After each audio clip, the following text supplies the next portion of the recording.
Bueno, esta es la primera sesión que estamos haciendo el taller de medio ambiente y marxismo.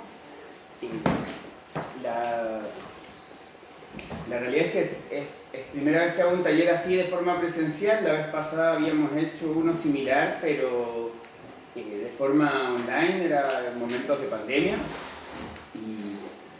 Y creo que esto es importante porque además ha pasado tiempo desde la pandemia y los temas han ido cambiando en algún sentido, y hay cosas que han vuelto a salir a la luz, que son nuevas tendencias a nivel internacional, más críticas, hay avances de la ultraderecha a nivel en el mundo, digamos, y las ideas que en un momento quizás parecían como ya instaladas en algún sentido, como que hay una crisis ambiental, etc., que el problema del cambio climático y toda esta internacional reaccionaria la ha puesto en cuestionamiento.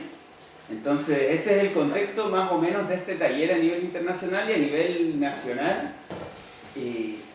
Tenemos que hubo toda una experiencia ya con el gobierno de Boric, que era un gobierno que se declaraba ecologista, digamos, que se declaró ecologista, pero que fue avanzando a aprobar proyectos, digamos, como por ejemplo el proyecto minero Comahue, de destrucción del medio ambiente, que han sido, digamos, que han ido abriendo los ojos, digamos, respecto a cuál era la posibilidad de este gobierno realmente en avanzar a resolver los temas del medio ambiente. Pero esto no fue sin ningún costo. Esta expectativa que hubo sobre este gobierno implicó desactivar gran parte de lo que fue el movimiento medioambiental en Chile. Entonces, bueno, es importante decirlo, si es que no es el gobierno, no es el Estado el que va a resolver esto, si a nivel internacional hay más puntos de crisis, hay ofensivas reaccionarias que niegan, por ejemplo, el cambio climático, niegan incluso cosas científicas como las vacunas, no sé, que ya estaban instaladas, y están instaladas a nivel de masas, pero que aún así hay sectores así reaccionarios como Trump que hacen eco de estas políticas de anticientíficas, digamos, y antimedioambientales que llegan a tener efectos inmediatos en la población. Es un momento en que es necesario replantearse, bueno, qué enfoque, qué punto de vista, qué conceptualización y qué relación se puede tener con la naturaleza para pensar el problema del medio ambiente, de la crisis ecológica. Entonces, en este taller vamos a ver básicamente 4 puntos. Que el primero es cuál es la crisis ambiental que estamos viviendo, cuáles son algunas de sus causas, cuáles son sus consecuencias y qué respuesta hay frente a la crisis. Este es un taller que tiene un punto de vista en un sentido militante, o sea, no es solamente para conocer el punto de vista, sino para tomar partido también para enfrentar esta crisis. Es decir, no es que vamos a ser meros espectadores, y la misma dinámica del taller también es así, no es que yo les tengo las respuestas así como prehechas de cada una de estas preguntas, sino que la idea es que las podamos ir dialogando, conversando y opinando entre todos, digamos. Entonces, tiene un aspecto que no es la clase expositiva, etcétera, aunque partí un poco contando para poner en contexto, pero la idea es poder partir desde ese ámbito. Y para eso quería partir con una frase de Engels, y es que dice: todo nos recuerda a cada paso que el hombre no domina ni mucho menos la naturaleza a la manera como un conquistador domina un pueblo extranjero, es decir, como alguien que es ajeno a la naturaleza, sino que formamos parte de ella, con nuestra carne, nuestra sangre y nuestro cerebro, y que nos hallamos en medio de ella, y que todo nuestro dominio sobre la naturaleza y la ventaja que en esto llevamos a las demás criaturas consiste en la posibilidad de llegar a conocer sus leyes y saber aplicarlas acertadamente. No sé qué entienden ustedes por esta frase, qué idea les queda, para partir rompiendo un poquito el hielo. No sé si quiere comentar. Como si las personas estuviéramos fuera de la naturaleza y no conviviendo con ella y como conociéndola y conviviéndola. Entonces esta lógica más como separada de la naturaleza que tiene como el humano o el desarrollo que hemos tenido hasta ahora nos aleja del cuidado que deberíamos tener con ella porque somos parte de ella. Claro, exactamente, somos parte de la naturaleza, eso es lo que está diciendo Engels. Si pensamos en las concepciones religiosas de la naturaleza, por ejemplo, los hombres eran lo más cercano estaba Dios, los ángeles y los hombres. Y esa es la concepción de la religión que tiene sobre la naturaleza, y que la naturaleza estaba para servir al hombre. Contra esa visión de separación, que en un sentido es una separación que todo el rato se hace. O sea, cuando uno habla de medio ambiente o de incluso del ser humano y la naturaleza, muchas veces se hace una separación que es artificial en muchos aspectos, aunque en algunos no. Y eso es un debate actual, digamos. ¿En qué sentido el hombre es parte de la naturaleza y en qué aspectos se ha diferenciado del resto de los seres vivos de la naturaleza? Entonces, hay un debate que es importante, no solamente por el punto de vista como filosófico, digamos, sino que también tiene sentido nosotros cómo tratamos al resto de los seres vivos, si los tratamos como inferiores y al servicio del ser humano, como fuentes de ganancia y de riqueza, o los tratamos con una importancia tal como otro ser vivo, como otro ser humano en un sentido. Entonces, esa relación que nos hace iguales a todos los seres vivos porque hay una biodiversidad, ¿cierto? Sí nos permite pensar un poco más el mundo natural de una perspectiva de no de subordinación, sino, bueno, y vamos a ver qué significa esto.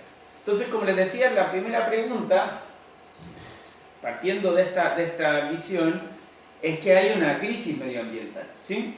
Y yo quise partir un poco con una imagen que es sobre el calentamiento global. Yo no sé si todos saben lo que es el calentamiento global, pero es básicamente el aumento de la temperatura del planeta, producto de los gases de efecto invernadero, pero lo interesante era ver que esta es una de las crisis que más se habla en el mundo. Los países se han juntado ya 29 veces en las conferencias de las partes, que es la COP, digamos, la COP 29, digamos, en realidad es la que viene, y hasta ahora han sido incapaces de darle una respuesta a esta crisis.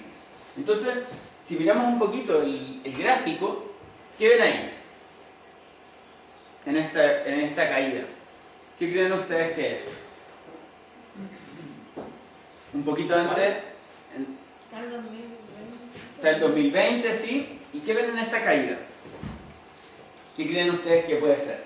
¿La pandemia? La pandemia. Es decir, lo que detuvo el desarrollo del aumento del dióxido de carbono fue la pandemia. Y después rápidamente se vuelve a recuperar saliendo de la pandemia. De hecho, ya todavía dentro de la pandemia se empieza a recuperar. ¿Qué expresa? En la pandemia las máquinas podían funcionar, todo podía funcionar exceptuando las personas que no podían ir a trabajar. Entonces, muestra un aspecto que hay una visión de repente de que la tecnología es la que mueve la economía y las máquinas van a reemplazar a los hombres, etcétera, etcétera. Bueno, lo que muestra acá es que la economía entró en crisis automáticamente con la pandemia y que eso se expresó rápidamente en la disminución del dióxido de carbono y del metano, ¿sí? Ahí está, de hecho ahí está en el metano, ¿sí? También hay una caída. ¿Y qué es lo que aspira? ¿Qué es esto que sigue acá? ¿Qué es? Hacia abajo. Son las proyecciones a las que aspiran las COP. Es decir, las conferencias de las partes dicen para enfrentar el cambio climático, para que no quede el desastre a nivel mundial, tiene que caer de esta forma la producción de dióxido de carbono y metano. Y este gráfico, además, está un poco atrasado, porque es de hace unos años. Entonces, llega a estar más o menos pasadito el 2020, ¿sí? Nosotros estamos aquí, 2025, aquí está el 2030, y de esto no hay nada. Es decir, esa caída que se requiere para disminuir el cambio climático, disminuir los gases de efecto invernadero, etc., no existe. Y no avanza hacia allá por la instancia más masiva que se ha desarrollado hasta ahora para enfrentar el cambio climático, que es la Conferencia de las Partes. Entonces, bueno, otro dato que decía, el 2024, o sea, el año que pasó, se declaró como el año más caluroso del planeta. Y esto tiene un montón de efectos en términos de catástrofe ambiental, de problemas, de fenómenos ambientales extremos, que igual nos podríamos meter, pero para no entrar así como a la parte más técnica, entrar lo que quería era que quedara claro este gráfico de que esto es lo que esperan, en el fondo, los gobiernos del mundo frente al cambio climático. Y si uno se piensa esto un poco en algún sentido, requiere una revolución de todo.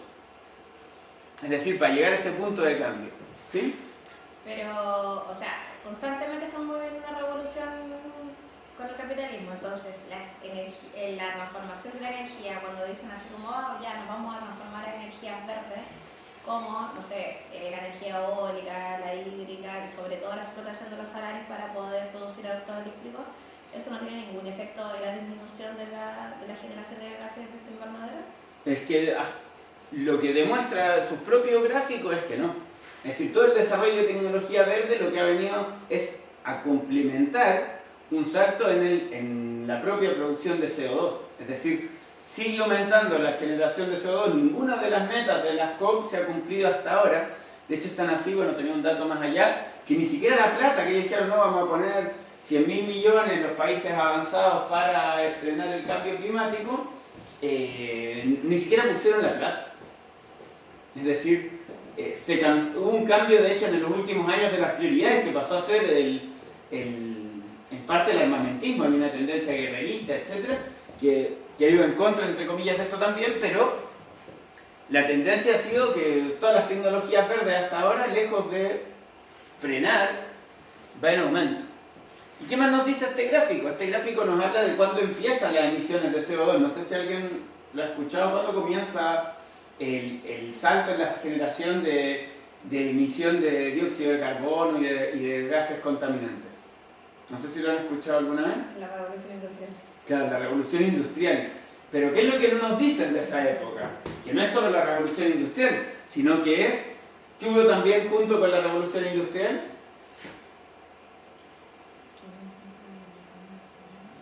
¿Qué época comienza? El desarrollo del capitalismo, pero también las revoluciones de las burguesas en un sentido. Es decir, la burguesía pasa a derribar a las monarquías, digamos, y hacerse del dominio del mundo. Es decir, viene de la mano con la emergencia del capitalismo, la propia revolución industrial. Entonces no hablan de la revolución de la técnica, digamos, pero no de la revolución política que vino de la mano con eso. Entonces, nosotros sabemos que la técnica no se dirige sola. La técnica la dirigen gobiernos, estados, etc. Entonces, eso es importante para hacerse primero como historizar un poquito la crisis ambiental. ¿Sí?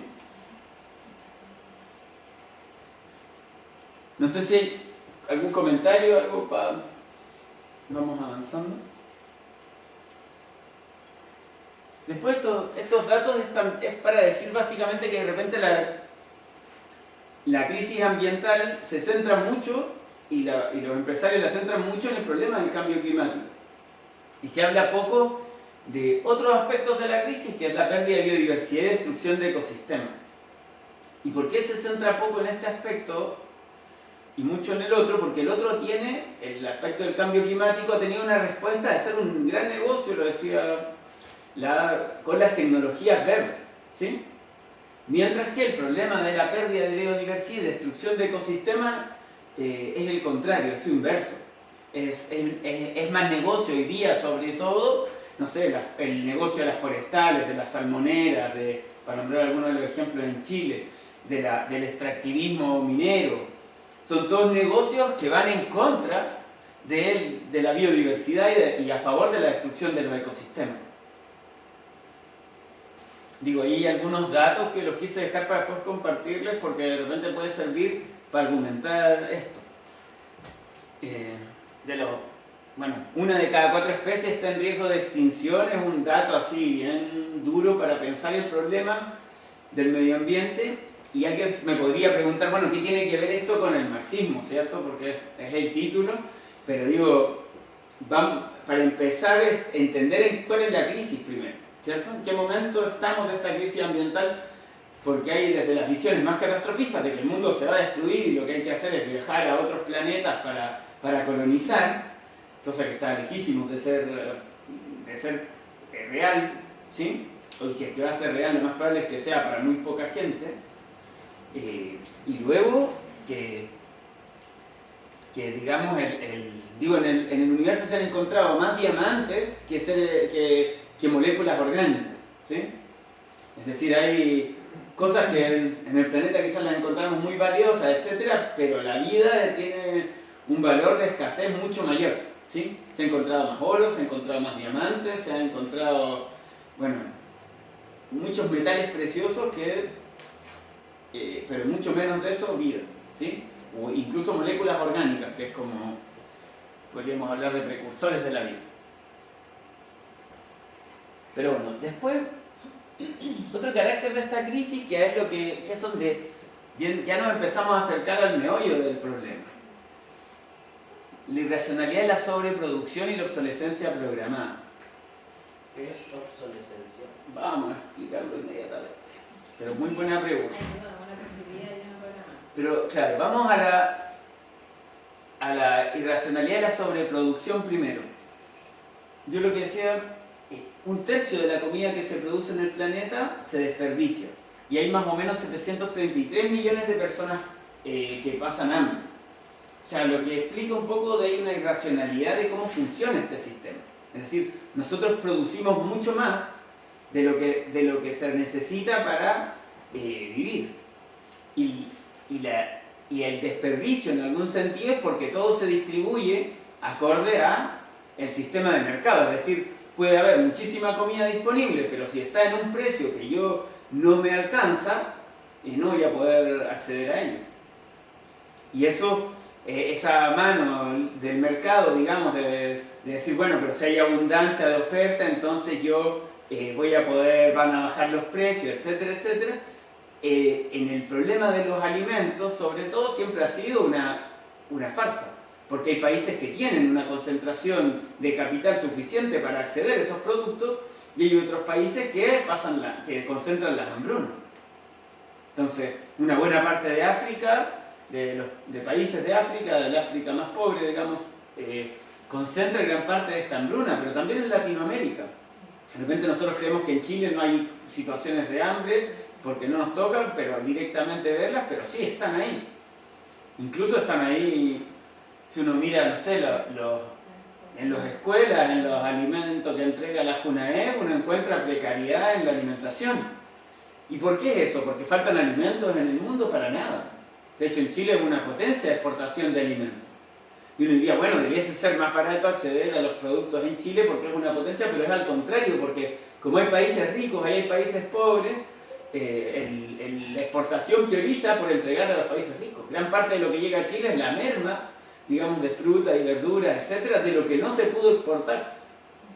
Entonces, esa irracionalidad entre que el capitalismo no tiene forma de regularse y que existe una sobreproducción, de hecho está en la sobreproducción que guía con los aranceles de Trump, que están en guerra comercial entre China y Estados Unidos, digamos, con los aranceles que ya importarse cosas mutuamente está muy difícil. Dice que se va a invadir de productos baratos el mundo desde China. Se habla de eso y uno podría estar contento en un sentido, pero en otro sentido es un montón de recursos que se despilfarran y que hay que ver cómo van a ser con productos que son mucho más de lo que realmente se necesita para consumir. Y para resolver las necesidades en última instancia, que es la razón, entre comillas, por las cuales se supone que se produce. Entonces, ahí entramos al problema de la obsolescencia programada. ¿Qué es la obsolescencia programada? Es que ya los productos no se producen en función de que resuelvan necesidades, sino que duren un tiempo limitado de forma programada. Obsolescencia quiere decir eso, que quedan obsoletos después de un determinado tiempo. Es decir, y eso está programado por el fabricante, por el diseñador del producto. Incluso hace no tanto tiempo los iPhone, Apple perdió una demanda en Estados Unidos porque generó que los iPhone una actualización que dejaba el iPhone más lento. ¿Y por qué le serviría a los iPhone funcionar más lento, a Apple ser más lento? Para sacar unos nuevos, para vender un iPhone nuevo. Ese mismo año la gente de la Foxconn, que son una empresa que ensambla los iPhone, los trabajadores en China se suicidaban en forma de protesta por las condiciones laborales. Entonces, esa relación de la obsolescencia programada, de generar productos que después van a ser inutilizables en un breve periodo de tiempo, es una forma de vender más, en un contexto de sobreproducción, de que estoy produciendo más de lo que realmente se necesita y en todos los ámbitos. Alguien podría decir, bueno, pero es que así avanza la tecnología. El problema es que es lo contrario, estamos produciendo cosas de menor calidad tecnológica. que responden peor a las necesidades. Incluso las empresas en la tecnología, esto se ve mucho, pero se producen cosas, pudiendo producir algo mejor, producen algo intermedio para poder tener más generaciones de productos intermedios y poder venderlos. Y en eso las guerras comerciales por las tierras raras, y podemos ver en África cómo son las condiciones de la minería, que acá miramos la minería en un sentido como sueldos altos, entre comillas, una visión así, pero si la miramos en el mundo un poco más, gran parte de la minería no es formal, es informal, está precarizada. Y después vamos a ver un poquito más adelante que la minería en Chile también es precaria, y que hay una cierta ilusión de desarrollo en eso. Y lo interesante es que no es que lo diga yo, sino que lo dice la propia burguesía cuando hace sus encuestas de cómo está la gente con el desarrollo económico. Bueno, pero no sé si quedó claro lo de la obsolescencia programada. En cierto sentido esto va a tener un concepto que se llama anarquía del capital, ¿sí? Es decir, que no es capaz de planificar en función de las necesidades, sino que va a producir en función de los mercados. Y eso quiere decir de producir en función de quienes tienen más recursos. De hecho, la crisis de que Estados Unidos ponga aranceles, que en Estados Unidos en promedio un habitante consume 9 veces más que otro habitante del mundo. Es decir, si yo consumo 1, ellos consumen 9 veces más.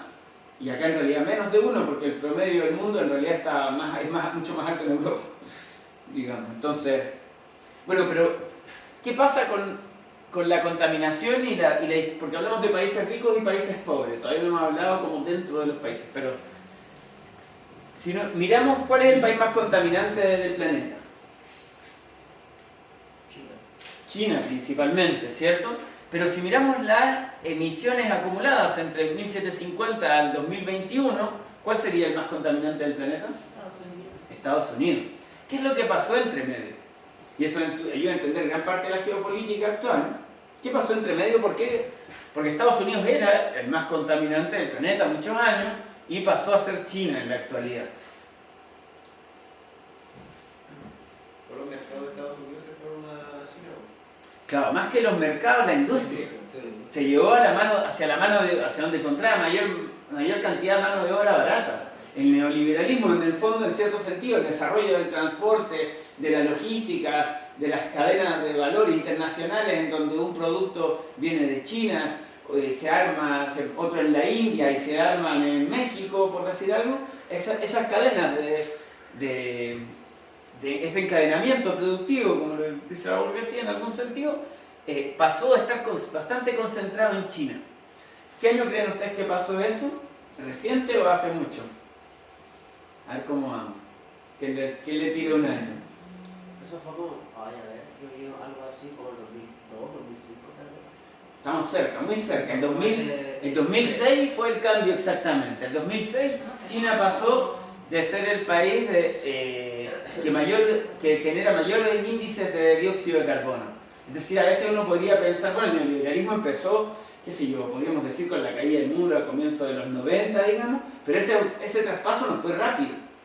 Y eso es importante entenderlo porque hay gente que piensa de repente que China rápidamente va a pasar a Estados Unidos en términos de desarrollo y en realidad no es tan directo y dinámico. Y tampoco es fácil para Trump decir vuelvan las industrias a Estados Unidos, sino que hay varias contradicciones ahí de por medio. Pero todavía quedándonos en esto, ¿el CO2 afecta más a los chinos o afecta al mundo de conjunto? ¿Qué creen ustedes? El mundo de conjunto, pero también más a los chinos. O sea, el hecho de traspasar industria a zonas que están densamente pobladas va a tener un impacto directo y un impacto global. Hay un impacto directo, enfermedades respiratorias, problemas cardíacos. No sé, hay zonas de China que pusieron televisores grandes para simular el sol porque las nubes evitaban que se pudiera ver el sol directamente. Zonas industriales. Digo, cosas que uno diría que loco, pero están ahí producto de este fenómeno. ¿Sí? Y que bueno, expresa gran parte de la guerra comercial actual que el traspasar allá la mano de obra barata no solamente traspasó eso, sino motores de la economía.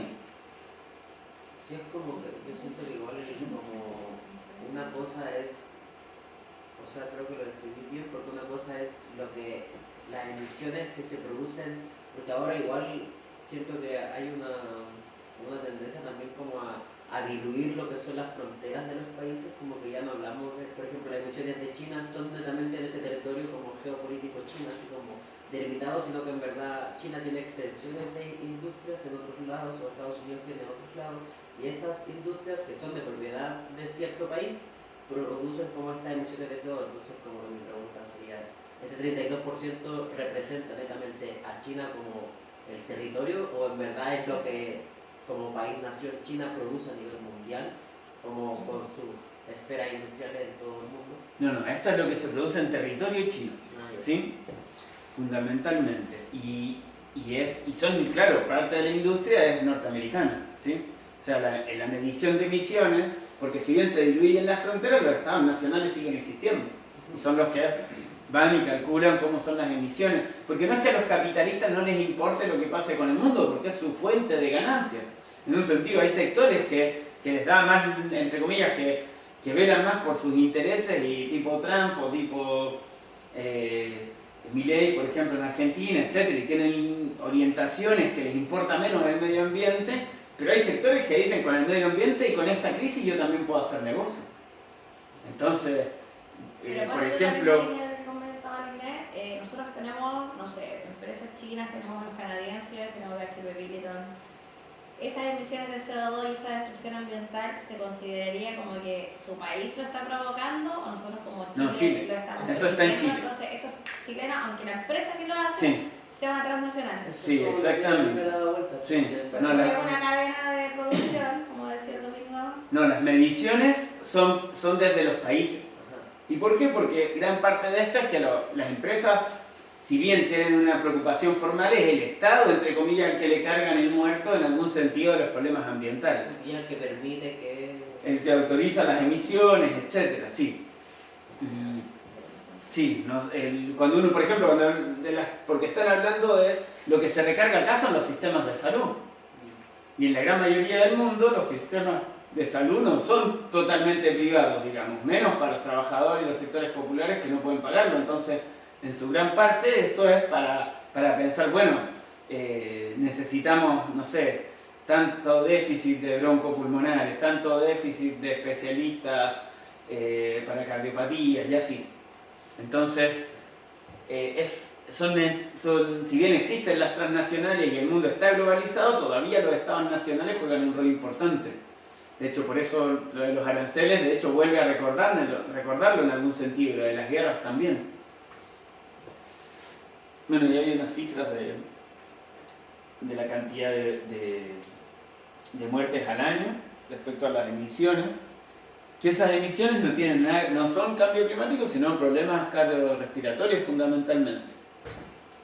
Sí, y no consideran ni el agua, ni la deforestación, como claro. Esos grandes problemas que vienen asociados como en la exploración de los recursos naturales. Entonces, aquí entramos en algunas de las preguntas difíciles, de las que yo tampoco tengo respuestas, sino que vamos entre todos a ver a qué llegamos. Primero un dato. Los millonarios generan más emisiones de carbono en 90 minutos que una persona promedio en toda su vida. Ese es un dato que yo les quise tirar porque hay una visión, y esa es la pregunta, ¿es el ser humano el principal responsable de la destrucción ambiental? ¿Qué creen ustedes? Como sujeto individual, así como yo por consumir. No, el ser humano, la humanidad puede ser, o el ser humano como lo entiendan ustedes, la pregunta vale igual. Sí, parto igual sí. ¿Ya? Porque creo que, o sea, a ver, nosotros nacimos ya en una generación en donde yo me hice una pregunta, o sea, me preguntaba a mí misma como en esto como de la sobreproducción. Primero, como quién produce, y ahí creo que ya todos estamos de acuerdo de que la media industria, el descriterio, etc. Pero también hay alguien que demanda. Hay alguien que demanda y nosotros en esta cultura también como que hemos aprendido en parte como a demandar y a necesitar cosas que también necesitamos.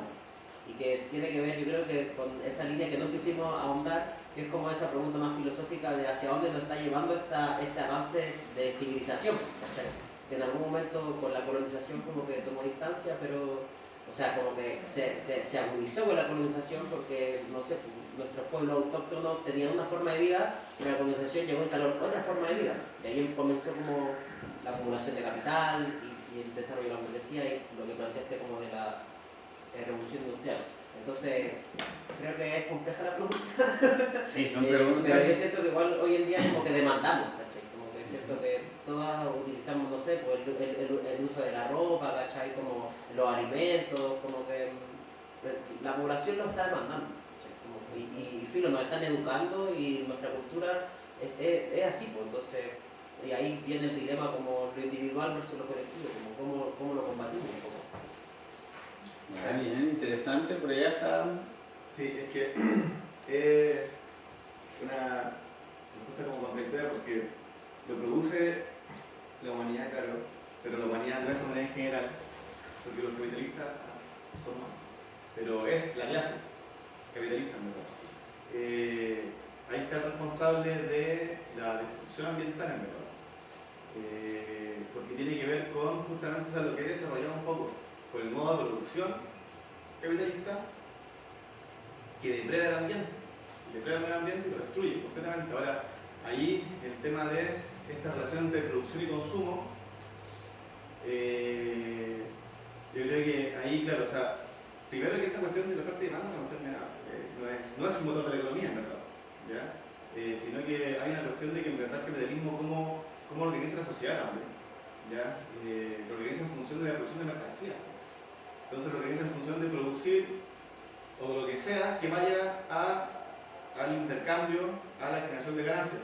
¿Cachai? Y desde ahí todo es una mercancía, la humanidad es una mercancía también para el capitalismo, el agua es una mercancía, los alimentos son una mercancía, y todo eso toda su producción va en función de generar mercancías que son para intercambio, no para, o sea, que resuelven una necesidad, sí, tienen un valor así como de uso, resuelven una necesidad, pero al mismo tiempo lo que más les importa es que produzcan un cambio en mercancía, con plata. Y por eso hay producción también, pues, entonces yo creo que va por ahí el tema, en verdad, porque lo que tú decías incluso de la revolución industrial como un hito dentro de esa gráfica, ¿cachai? Es porque la burguesía desarrolló su medio de producción a un nivel pero súper acelerado también, pues, pero en función no tanto de las necesidades de la humanidad, sino que en función de generar una circulación de mercancía abundante para poder generar más plata, ¿cachai? Y de ahí todo lo otro que plantea ahí. A ver, ¿alguien más quiere comentar, opinar, por ahí por allá? ¿Sí? Yo solo que la imagen que colocaste ahí me hizo pensar, porque como sale como el dinero ahí abajo en el suelo, es como que en verdad todo lo que es la tierra, todos sus recursos valen dinero para este sistema, o sea, así son vistos para los ojos de un empresario, es la posibilidad de generar riqueza a partir de todo lo que existe. Y eso si implica, por ejemplo, arrebatar, acá en Chile, arrebatarle suelo al Gualmapu, haberle arrebatado todo eso para poder hacer las forestales, o sea, da lo mismo la biodiversidad y todo lo que crece, el bosque nativo, que es lo que defiende obviamente el pueblo mapuche, lo que defendía igual la Julia Chuñil. Al empresario le da lo mismo, exactamente le da lo mismo, porque para ello implica que en ese lugar va a poder generar recursos, o sea, riqueza. Igual pasa lo mismo acá en el salar y todo lo que es esa. Entonces al final igual será el humano el principal responsable si en verdad, por ejemplo, no sé, la protección de los pueblos que viven en esa zona, que en distintas partes del mundo en verdad hay seres humanos que igual pelean y defienden igual esa zona o esos bosques o esos humedales que siguen en el mundo, y no por nada igual también son asesinados en todo el mundo y son perseguidos igual esas personas. Entonces no sé si en verdad será el humano el principal responsable. Yo creo que sí, como lo que dice el Tito, hay seres humanos que están del lado de que del capitalismo, de que se pueda hacer de todo lo que existe un negocio, pero también está otro sector que puede ser la clase trabajadora como para agrupar una demanda que es más del medio ambiente, pero que también la tiene que tomar igual la clase trabajadora de alguna manera. No tiene por qué ser siempre como en general el ser humano el responsable de la destrucción, sino que hay un sector de la sociedad que le da lo mismo ahí lo que pone en verde. O sea, esas que aparecen, que manejan sus propios aviones, imagínate la cantidad que generan solamente para pegarse un viaje ellos de forma individual. O sea, en realidad a ellos les da lo mismo el resto del planeta. Pero no creo que sean como todos los seres humanos los principales responsables. Claro, ¿sí?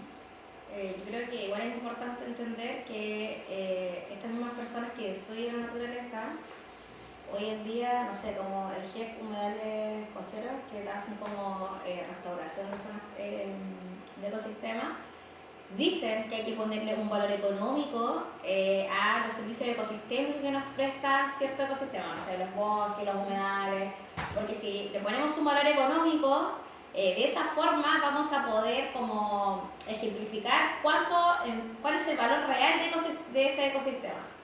¿Cachai? No como, ya tiene biodiversidad, no sé, absorbe CO2, que eso sería como los beneficios, sino que todo eso se tiene que traducir en dinero y se tiene que multiplicar, no sé, la restauración que yo haga en 10 años, que valga, no sé, 100 millones, eso se tiene que multiplicar por 10 para que realmente tenga un valor ante este sistema para que pueda ser como resguardado, en verdad. Entonces, yo creo que hay seres humanos que destruyen la naturaleza y hay otros pocos que luchan por poder conservarla, ¿verdad? Está interesante. Voy a partir de contarles una historia de cómo... ¿No se han escuchado hablar de la huella de carbono alguna vez? Sí. Ya, la huella de carbono, que es para calcular cuánto CO2 libera cada acción que hacemos. Entonces se calcula que cada clic del mouse, por ejemplo, de un computador, libera una molécula de carbono. Entonces, ¿qué te está diciendo eso? De alguna forma, es que cada acción que uno hace, bueno, salió con las imágenes de Ghibli, no sé si sacaron alguna de esas fotos tipo Ghibli, es decir, cuánta agua consume la producción de cada imagen. De hecho, yo les podría decir, cada hoja de papel blanco consume 20 litros de agua. Entonces, todos nos podríamos sentir súper culpables de lo que consumimos en algún sentido. Bueno, pero eso es justamente una operación fundamentalmente ideológica. ¿Por qué quiere decir fundamentalmente ideológica? Primero porque no todos consumimos igual.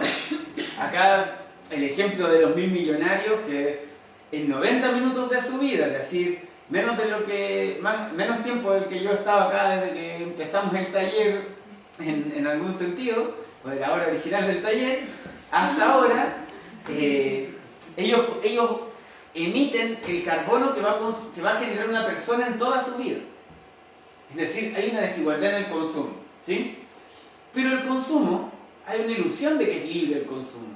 El consumo en realidad está dictado por la producción en varios sentidos. No es que la producción no quiera que uno compre, claro, pero ellos guían en un sentido, y con muchos grandes monopolios, sobre todo en la alimentación, en las tecnologías, etc.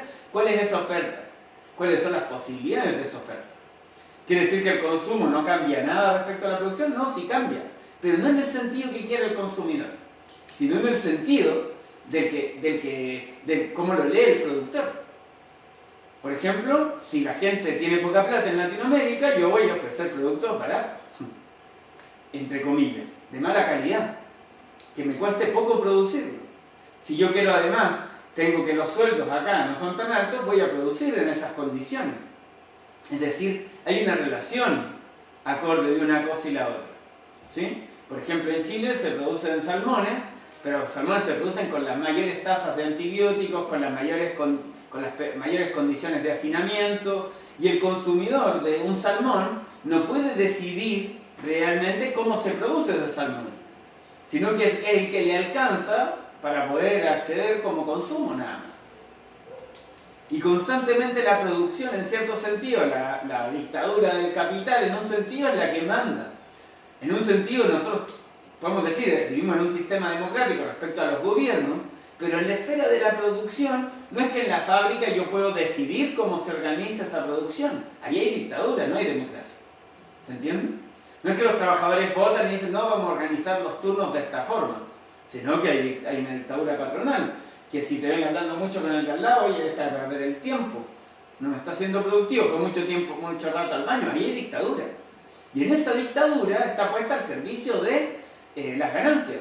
Y las ganancias no siempre responden a las necesidades, entre comillas, que alguien diga, no, yo soy más consciente, quiero comprar de esta forma. Porque esa conciencia se inculca desde los medios de comunicación, pero también desde mis posibilidades de acceso concreto. ¿Sí? Es decir, una familia trabajadora en Chile no se puede dar el lujo de comprar productos orgánicos. De hecho, Antofagasta, que es de las ciudades más caras, de las ciudades donde menos fruta y verdura se consumen, por ejemplo.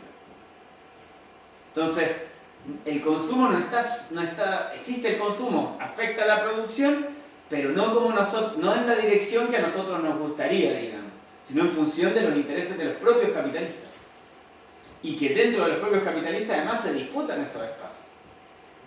Y lo que han encontrado como solución para la mayor conciencia de los problemas ambientales es pintar productos de verde, que es lo que conocemos como el greenwashing.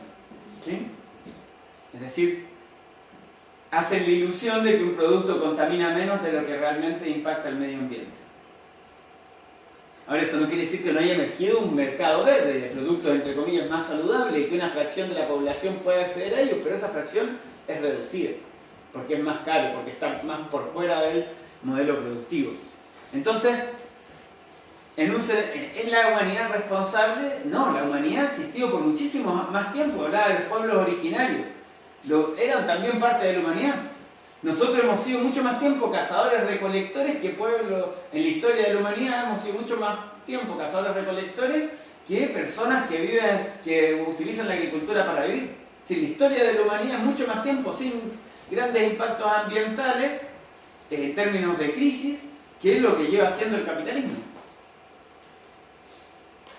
Entonces, esa ilusión de que la humanidad es responsable, ni como individuo, porque nos tratan de ilusionar que somos consumidores libres, ni como colectivo, porque la humanidad lleva muchísimos más años siendo humanidad que en crisis medioambiental. Digo, la época de cazadores-recolectores son muchísimos más años que lo que somos, que desde que empezó la agricultura, y de la agricultura al capitalismo también tenemos más años todavía. ¿Sí? Entonces, esa ilusión de la humanidad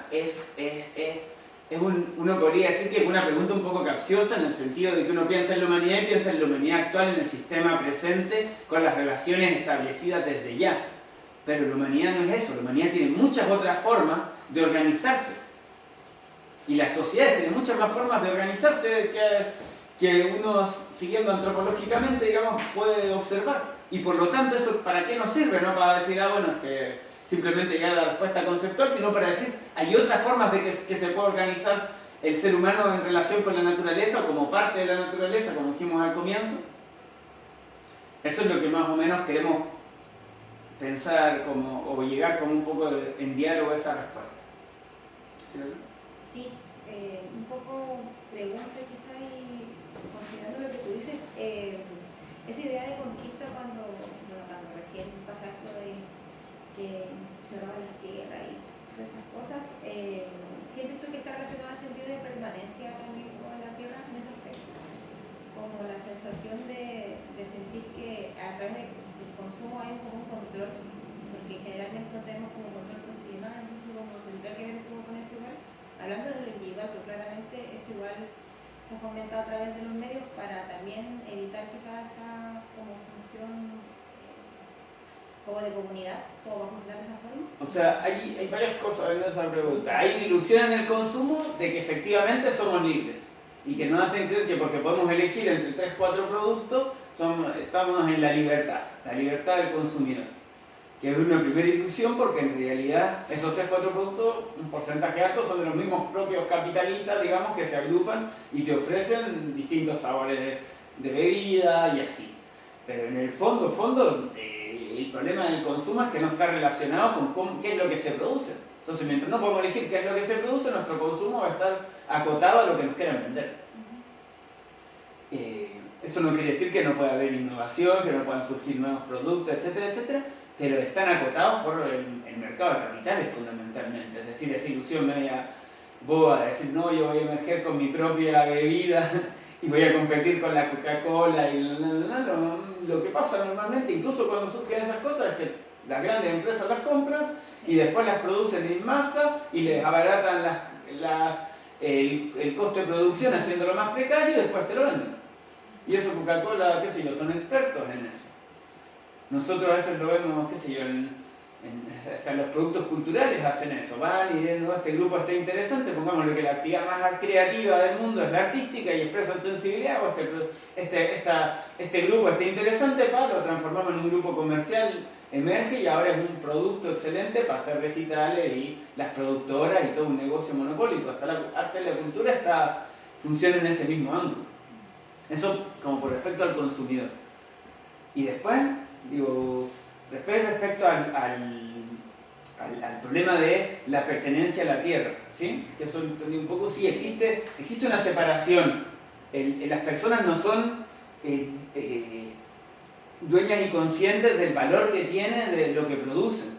Hay un automatismo alienante, digamos, el concepto de alienación es un concepto que Marx utiliza mucho para hablar de la separación entre la conciencia y la práctica. Entonces, no sé, por ejemplo, se produce toneladas y toneladas de cobre, pero ¿qué sentido tiene ese uso? ¿Qué valor tienen para la sociedad lo que se produce de cobre en el mundo? ¿Qué valor tiene en las guerras, por ejemplo? ¿Qué valor tiene en los sistemas eléctricos? ¿Qué valor tiene para el desarrollo de autos, etcétera? ¿Cuánto realmente de eso lo estamos disfrutando y cuánto de eso en realidad son negocios multimillonarios como el de Elon Musk? Una cosa loca que Elon Musk se hizo millonario con los autos eléctricos y hoy día está en el gobierno que llama a perforar y perforar pozos de petróleo. Entonces, se ve ahí la relación entre dónde está mi negocio y dónde están, entre comillas, los intereses de la humanidad por proteger el medio ambiente. ¿Qué es lo que prima? No sé si dialogo ahí un poquito con la pregunta. Entonces, a medio que nos fuimos un poquito a la siguiente pregunta de cómo ve el capitalismo a la naturaleza. Yo creo que eso está más fácil, ¿no? ¿Cómo ve el capitalismo a la naturaleza? Como una mercancía. Como una mercancía, ¿cierto? Una fuente de ganancia, ¿sí? De hecho, hay una discusión de Marx en un texto que dice que hay un tipo que dice toda la fuente de riqueza es producto del trabajo humano, y Marx discute en contra diciendo que la fuente en realidad de la riqueza es la naturaleza, y lo que está mediado por el trabajo, ¿sí? Entonces, si se estudia la naturaleza, ¿es un daño para los capitalistas o no? No. ¿Qué creen ustedes? No, porque si va a las forestales a destruir no sé, hacen monocultivos, ¿cachai? Y después ocupan esa tierra para hacer otra cosa, ¿no? Vayan constantemente la van transformando. Ahí les metí una pregunta. Esta no estaba pero está más difícil. Que la vi muy fácil, Es contradictorio igual, encuentro, ¿cachai? Porque en primera instancia el inmediato tal vez no, en la medida que igual les permita generar mercancía, pero si lo veis con un proceso y la fuente de riqueza y de naturaleza, no sé, ¿cachai? No da más, ¿cachai? Sí sería un problema. Pero recurren a otras cosas, como la tierra. Cuando pasa su límite, hacen la guerra, ¿cachai? Los genocidios, tienen otras formas de control cuando ya no pueden seguir produciendo o les baja la producción. Que es lo que está pasando hoy en día. Está bueno el debate, a ver. Igual, Suéltense. Si no hay respuestas incorrectas, tampoco hay una respuesta única. Yo les voy a decir mi aproximación y vamos viendo a qué llegamos. ¿Cuál era la pregunta? La pregunta es si a los capitalistas les afecta la destrucción de la naturaleza. Yo siento que alguna medida no tienen como una sensación de que la naturaleza tiene como un punto finito, como que sienten, como decía, que se va transformando, entonces como ya, si no sirve esto, lo pongo de otra forma, como desde lo que se requiere como para ellos, individualmente. Eso. a Además que el negocio no solamente es la tierra, porque tú es la minería, es el océano, es la propia mano de obra de las personas también. Pues.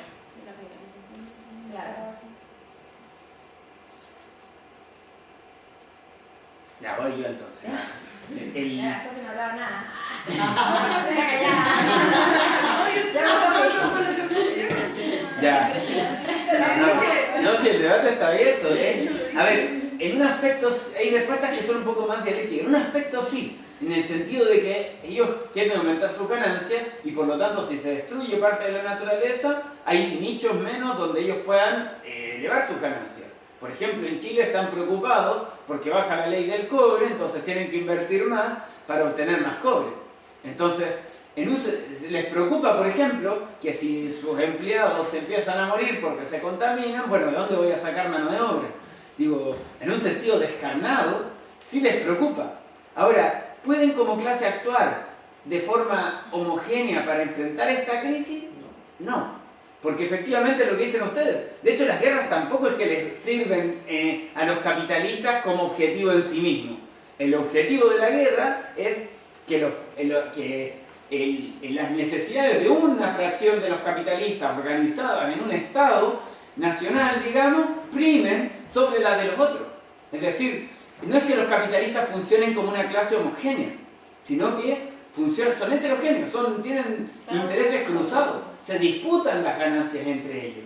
Si no se las disputaran y funcionaran como una sola fuerza homogénea, como un panóptico, como un monstruo unificado, digamos, de la producción, claro, quizás sería otro mundo, digamos, pero no pueden hacerlo porque en la medida que se agrupa un sector de capitalistas y tienden a ser más monopólicos, en general la tendencia es que emerjan otros sectores que entran a disputar. Ya, pero igual Y a chocar con eso. Pero ellos igual tienen un negocio dentro de la destrucción que ponte tú son los bonos de carbono y ahora entraron los bonos de carbono azul. Por supuesto, ¿Cachai? pero También ese es para... es una medida de ellos ¿Sí? de decir, oye, en verdad estamos destruyendo, pero vamos a cobrarle a quien contamina o a quien destruye una porción como para reconstruir. Por supuesto. Pero es algo que ellos mismos en el fondo capitalizan a través de las organizaciones y fundaciones. Pues. Sí. Yo siento, pero que lo que yo le estoy entendiendo a él es que igual ese ellos no es como uno solo. En nuestro imaginario es como los capitalistas, ¿cachai? Claro, y que como si todos pensaran igual desde nuestra perspectiva ideológica, ¿cierto? Como opuesta a aquello, pero en verdad funcionan de formas diferentes. Entonces, claro, para los que algunos van a sacar beneficio, otros en verdad les va a salir por la culata si es que se desarrolla alguna política o práctica. En este caso estábamos implicando la guerra, ¿cachai? Como que yo entiendo que claro, como hay sectores capitalistas que se van a ver beneficiados de ciertos eventos y hay otros que no, porque van a salir para atrás. Pues. Pero lo que yo sí siento que es que igual al final es que tienen los medios, tienen los recursos, tienen la hegemonía para como regenerarse, ¿cachai? Y yo creo que eso es como lo peligroso de los capitalistas en esta imagen más como imaginaria completa de que como tienen los medios y tienen los recursos y tienen la hegemonía, no me pareció que se aplicara cierta política que benefició a ese monopolio y a mí no, pero yo tengo los recursos para invertir en otro lado o buscar la estrategia como por ejemplo, no sé, pues pienso en lo que está sucediendo con el cobre y ahora el litio, ¿cachai? Como que igual se está al parecer como opacando el negocio del cobre, está bajando, no sé, yo no desconozco un poco la estadística en torno al cobre, pero ya está emergiendo una nueva industria mineral, ¿cachai? En nuestros territorios aledaños que está dando solución y lo más probable es que los del cobre van a salir para atrás, pero los del litio van a salir para adelante y tal vez hay algunos que están igual interviniendo entre sí y aparecen otros no, entonces creo que esa flexibilidad y versatilidad que tienen los capitalistas es algo muy peligroso y como que hay que aprender, siento yo, como a observar y como a analizar y poner en discusión, porque es como que son muy maleables, como que se readaptan, son muy flexibles y eso es muy peligroso porque al final se van adaptando nuevamente a lo que les venga y por eso como que ese capitalismo que está como dicen desarrollo pero en verdad como que sigue cavando su propia tumba por así decirlo, pero lo sigue haciendo y el hoyo cada vez más profundo, ¿no? Creo yo. Ya, está interesante. Voy a meterme todavía un poquito más en lo de las divisiones entre los propios capitalistas. Por ejemplo, los bonos de carbono. Hay un sector del capitalismo que le es muy útil a todo el sector que hace energía solar, energía eólica, todas las energías renovables no convencionales.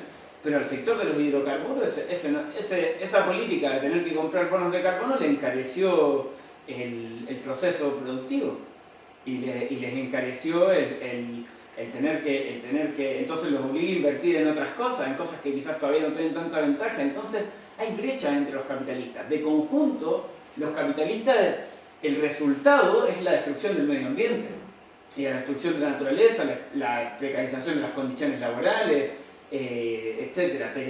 Pero cada uno por su cuenta, entre comillas, le genera contradicciones la destrucción de la naturaleza porque le encarece o le dificulta la obtención de ganancias.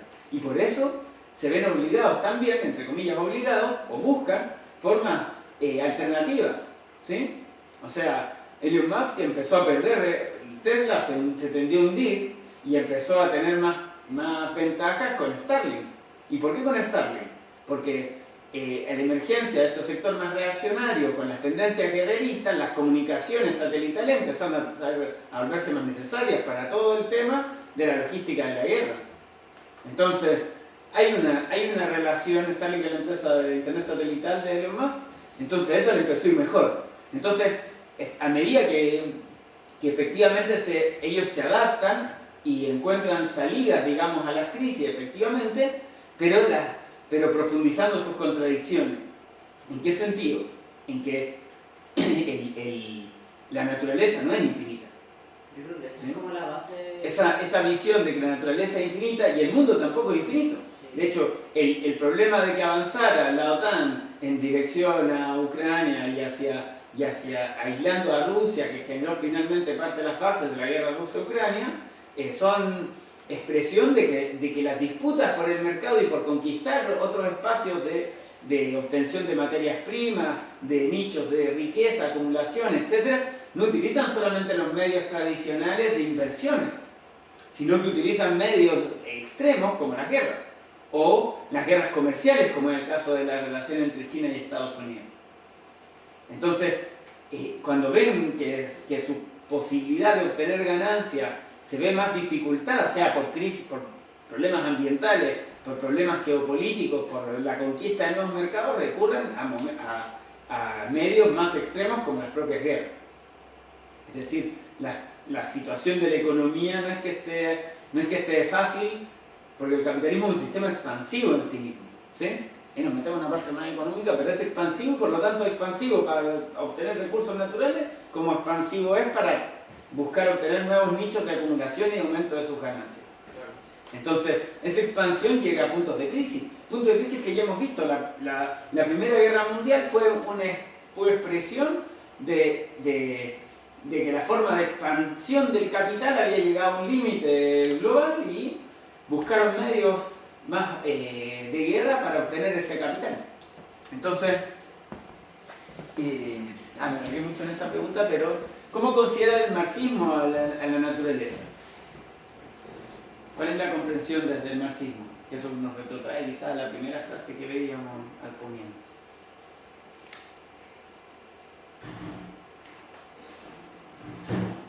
Después me voy a meter con lo de la flexibilidad un poquito más adelante, para no... Que somos parte de todo. Claro, el ser humano es parte de la naturaleza. Somos lo mismo que el resto de los seres naturales, digamos, los seres humanos, o somos diversos. O sea, yo creo que toda la naturaleza es diversa. Toda la naturaleza es diversa, por lo tanto los seres humanos también tenemos nuestras características específicas, ¿cierto? Sí. Ya. Una de las características específicas, por ejemplo, del ser humano es la capacidad de trabajar. Normalmente la organización social del resto de los seres vivos no es desde el trabajo, ¿cierto? Entonces, una de las cosas que hace particular al ser humano es la capacidad de trabajar. No necesariamente el trabajo asalariado, como entendemos, detrás de un patrón, etcétera, etcétera, en el sistema capitalista, sino simplemente de modificar nuestro medio con nuestras capacidades físicas y de comprensión de cómo funciona la naturaleza. Sí. igual yo siento, o sea, ya que esto igual es como meternos muy así como en el, muy al fondo, pero es como, claro, pero tal vez antes de como el hecho del trabajo, está como, no sé, como lo que nos diferencia de las otras especies animales, como nuestro desarrollo de conciencia tal vez, como, y de ese desarrollo de conciencia es como lo que nos lleva al trabajo, porque igual en tu definición como de adaptar las condiciones materiales actuales para en beneficio de uno, de la sobrevivencia, no sé, pues los animales igual lo hacen, como los pájaros construyen nidos, ¿cachai? Entonces igual adaptan yo creo que la cuestión es cuando eso se vuelve como masivo, irracional, sobreproductivo, ¿cachai? Y cuando ya no tiene que ver netamente con nuestra sobrevivencia, sino como con otro interés, y bueno, ahí la crítica como al capitalismo, que es la acumulación de capital y de mercancía súper innecesaria. Pero claro, como que yo creo que antes del trabajo está eso, como esa capacidad de ser, y es la que también nos posiciona como sujetos que subordinan a otras especies, pues, como tú lo mencionaste al inicio, pues, porque uno de los negocios también que es los que generan mayor cantidad también de gases invernaderos es el tema de la ganadería. Sí. Y eso también es como una relación que mantenemos con los animales que es innecesaria, porque también hay una sobreproducción de mucho alimento que no responde netamente a nuestra sobrevivencia, así como yo si soy dueña de una empresa no voy a sobreproducir para y subordinar a todos esos animales solo para mí, sino que es como para yo acumular mi ganancia, y ahí está esa lógica como racional. Está interesante. No sé si alguien más, si no voy a lograr que sea. O sea, yo quería comentar algo que leí y que quizás me puede ayudar a entenderlo mejor, que habla de metabolismo de la sociedad. Es que como que refiere que el metabolismo es un proceso natural como produce una interacción bidireccional. Entonces eso se refiere a esto que estamos conversando, que en el fondo es como ver los ciclos de la naturaleza, o así como tener más conciencia sobre eso, o tiene que ver con otras cosas. Vamos a llegar a eso. Ah, Estamos en camino hacia eso, pero sí. No, se fue adelantando. No, lo que pasa es que eso lo voy a nombrar en este taller, pero en el segundo taller lo voy a profundizar más. Ah, ya. Pero sí lo vamos a nombrar, ¿no? Por eso vamos a hacer eso, no porque este taller tenga 10 horas más de extensión, sino que porque es de las... vamos a darle más profundidad en la segunda. Pero respondiendo un poquito a lo que decía,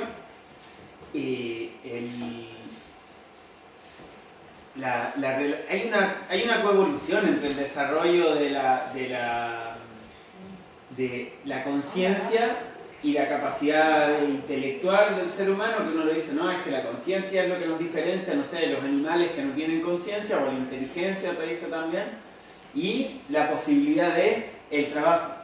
Porque en cierto sentido lo que le dio al ser humano la ventaja para poder desarrollar a los primeros homínidos, etc., el acceso al nivel de alimentación y proteínas y que le da la capacidad de poder desarrollar y de mantener este órgano gigante que tenemos, que es el cerebro, que consume mucha energía, fue la posibilidad de acceder, de tener, por ejemplo, el pulgar oponible. Hay un texto que se llama el rol del trabajo en la transformación del mono en hombre, que se refiere a que, de hecho, en realidad el argumento que decía, los animales también tienen elementos así como de prototransformación de su medio, proto en el sentido de que no es muy flexible. Los castores, por ejemplo, pueden hacer grandes transformaciones, pero siempre hacen más o menos la misma transformación, que son diques y presas, ¿sí? Entonces, la diferencia fue que el ser humano que generó los homínidos protohumanos, digamos, previo a los humanos, generaron un pulgar oponible que les permitía atrapar las frutas, utilizar herramientas, y eso les permitió obtener la cantidad de alimento necesario para poder sostener un desarrollo de un cerebro y una inteligencia, digamos, que es distinta, que tiene elementos mucho más creativos, más versátiles dentro de esa posibilidad. Entonces hay una relación de coevolución. ¿Qué quiere decir coevolución? Que en la medida que ciertas características físicas me pudieron dar la posibilidad de transformar el medio que me rodea, eso mismo me permitió desarrollar las capacidades y habilidades intelectuales para hacerlo creativo y conscientemente. ¿Sí? ¿Qué fue primero? En realidad lo más probable es que primero haya sido la herramienta. ¿Por qué? Porque la vemos en los propios animales, antes que el desarrollo de la conciencia. Entonces, los animales tienen también un sentido de inteligencia, pero está evolutivamente desarrollado en otra dirección que el del ser humano. ¿Sí? Y cambia el nivel de conciencia de la actividad misma que desarrolla ese ser vivo, ¿cachai? Porque es cierto, el uso de herramientas no es exclusivo de la humanidad.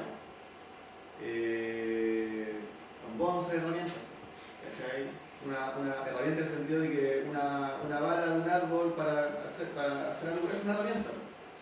Ahora, ¿cuánto es lo instintivo o lo consciente de la actividad esa, ¿cachai? Y la creatividad para desarrollar otros tipos también de trabajo, de herramientas, de complejidad también en eso, ¿cachai? Y hay una relación compleja, como tú decís, dialéctica entre el trabajo entendido como actividad transformadora, ¿cachai? Y no como tú decís, como un trabajo como asalariado como lo conocemos, ¿cachai? Sino que trabajo como actividad transformadora de la naturaleza y de la realidad, y el desarrollo también de la conciencia en otro nivel, ¿cachai? Claro. No sé si se entiende cómo porque nosotros hacemos mucho hincapié y también tiene un aspecto ideológico en nuestra diferenciación con los animales respecto al problema de la conciencia. ¿Sí?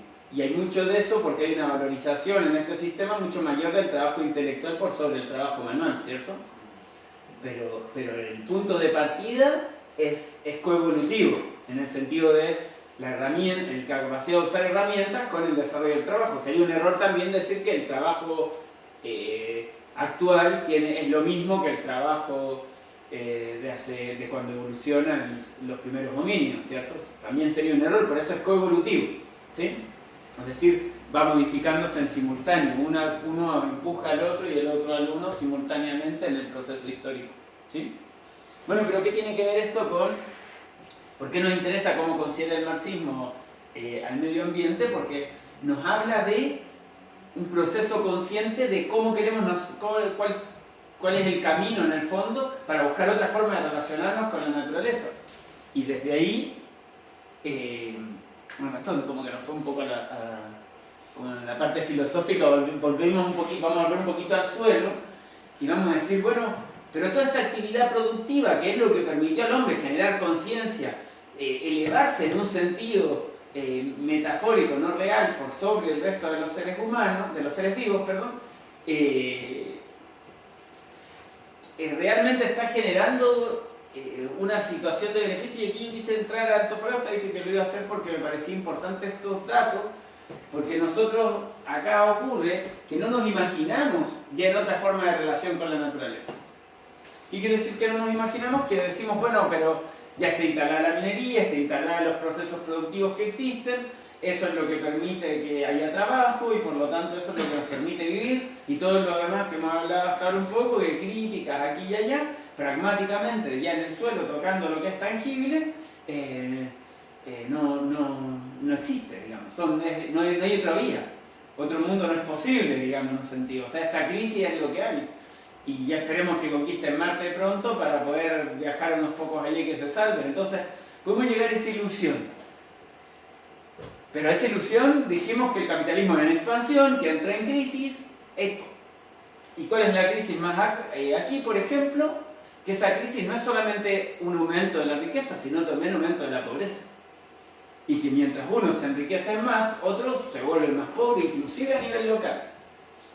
Interesantes estos datos porque muestran cómo los principales proyectos mineros, incluso con el precio del cobre al alza, han implicado empobrecimiento de las zonas donde se instala la minería, no riqueza. ¿Sí? Igual les voy a mandar la presentación para que la tengan con los datos, porque mi idea no era explicarlos todos, sino simplemente mostrar que en los índices de pobreza multidimensional, es decir, que habla vivienda, educación, salud, todos los lugares donde se instalaron proyectos mineros, incluyendo Antofagasta y Calama, han aumentado el nivel de pobreza, no el nivel de riqueza. Entonces uno dice, chuta, pero ¿cómo si las riquezas de esas empresas tienen ganancias multimillonarias, pero el resto se empobrece en términos de vivienda, salud, educación? Entonces, esos son algunos datos porque nos obliga a pensar, ¿hay otra forma de enfrentar esto? También, otro ejemplo, el ex vertedero de la Chimba, ¿cierto?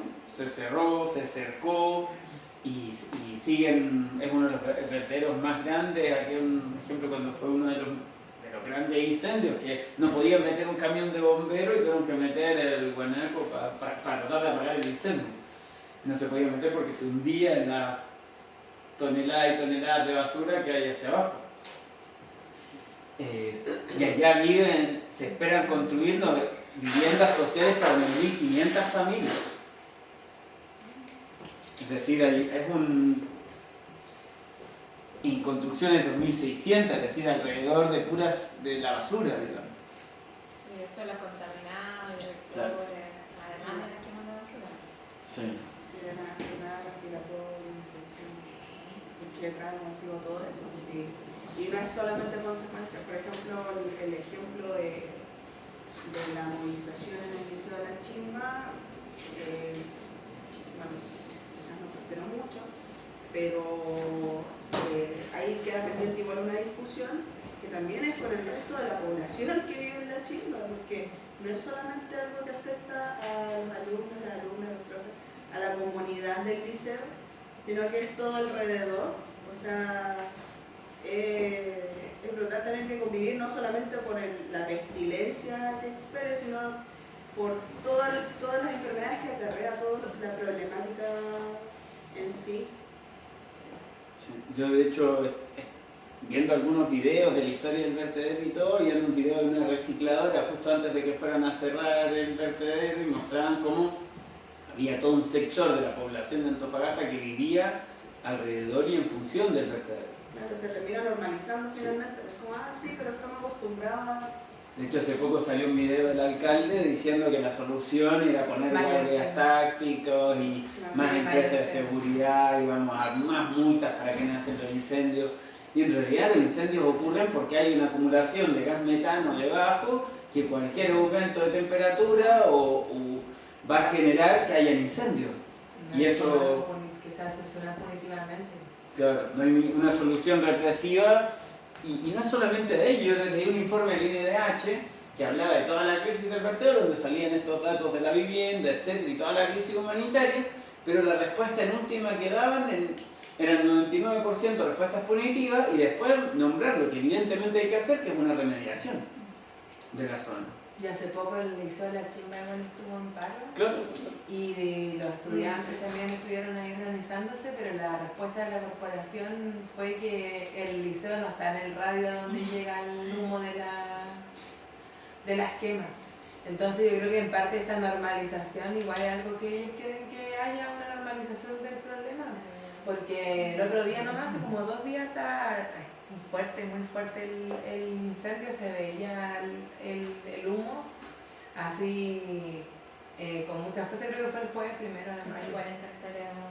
que estaba muy fuerte, y me hizo acordar a una cuestión de arte de un artista que hizo como un video de un incendio que se provoca por lo mismo, por gases de contaminación en la India, que se produjo un incendio que estuvo así como andando por meses, así un incendio de una zona de la India, y que la gente lo tenía tan normalizado que la gente como que no hacía nada, como que lo veían, le sacaban fotos, videos, y aquí nadie como que le importaba qué es lo que estaba ocurriendo. Yo creo que eso es como lo que quieren hacer, pero igual por lo menos hay gente que está luchando. Sí, de hecho es tan crítico que en realidad uno podría decir el incendio es lo más contaminante para la zona local, Pero si pensamos en el cambio climático, el metano, que es el gas que se acumula abajo, cuando no se quema y se libera, es 20 veces una partícula de metano más, genera un mayor impacto respecto a como gas de efecto invernadero. Es decir, cuando no se quema, la contaminación es, en el sentido del cambio climático, mayor. Entonces, claro, nosotros cuando se quema, de ellos sí, la punitivo, que no hay incendio y queda muy, entre comillas, bien con los vecinos, pero después cuando no se está quemando, se está liberando metano igual, permanentemente. Entonces, es una contradicción más profunda, digamos, respecto al problema. Entonces, yo ya, para ir acercándome ya a las últimas diapositivas, ¿qué respuesta hay frente a la crisis ambiental? Y aquí, la primera pregunta, ¿son viables las respuestas a la crisis ambiental dentro del capitalismo?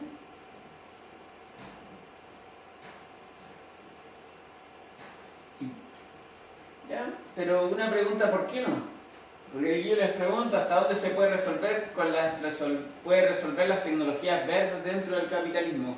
Pero ¿qué dirían ustedes? ¿Por qué no? ¿Cuál de todas las cosas le hace eso? No, en realidad no se puede. O sí se puede, no sé si alguien piensa distinto también.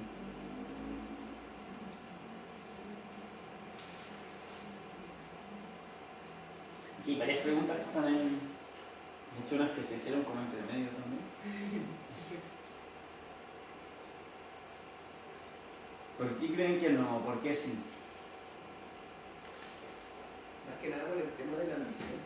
Porque claro, como lo dijiste recién, hubo un punto que Elon Musk, el de Tesla, él prefería invertir en otros lugares para generar más riquezas para él, pero sin importar lo que tenía que hacer. O sea que si tú decís, oye, invertir en un ejemplo, yo donde trabajo en una función, invertir en mejor extracción de gases, mejor capacidad de extracción, pero eso no le genera tantas ganancias como invertir en, en otro horno de que genere más gases, ¿no? Porque es como una ambición, pues. Ya. Entonces, podríamos decir, entrar a la polémica acá, podríamos decir entonces que tendrían que ser unos capitalistas menos ambiciosos. Ese es su sentido del capitalismo. Claro, es integral, ¿cierto? O sea, yo si me pongo voy a hacer un negocio y soy menos ambicioso con mi negocio, como un negocio justo, un negocio B, etcétera, etcétera, voy a poder emerger como capitalista y dominarlo el mercado y mi producto que sea mayoritario en el mundo o quedo reducido a una zona acotada. Una zona acotada, ¿cierto? De hecho en Chile, eso de las pymes, en Chile quiebran cientos de pymes al mes. Al mes son cientos las que quiebran. ¿Cierto? Eso es un poco una ilusión para tratar de dar cierto dinamismo, entre comillas, a la ilusión de que el capitalismo tú puedes invertir y crecer, etc. Pero en realidad el fondo es que es estructurante, ¿cierto? Es decir, todo negocio está hecho en función de que aumenten las ganancias. Si no, sin eso el negocio queda reducido y se va a la quiebra. O lo compra otro capitalista.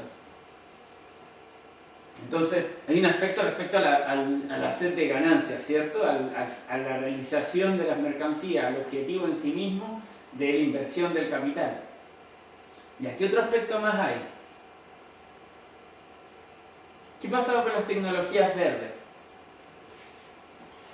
Las tecnologías verdes me refiero a las eólicas, solar. Por ejemplo, en Chile, que en Chile hay un boom de tecnologías verdes, de hecho.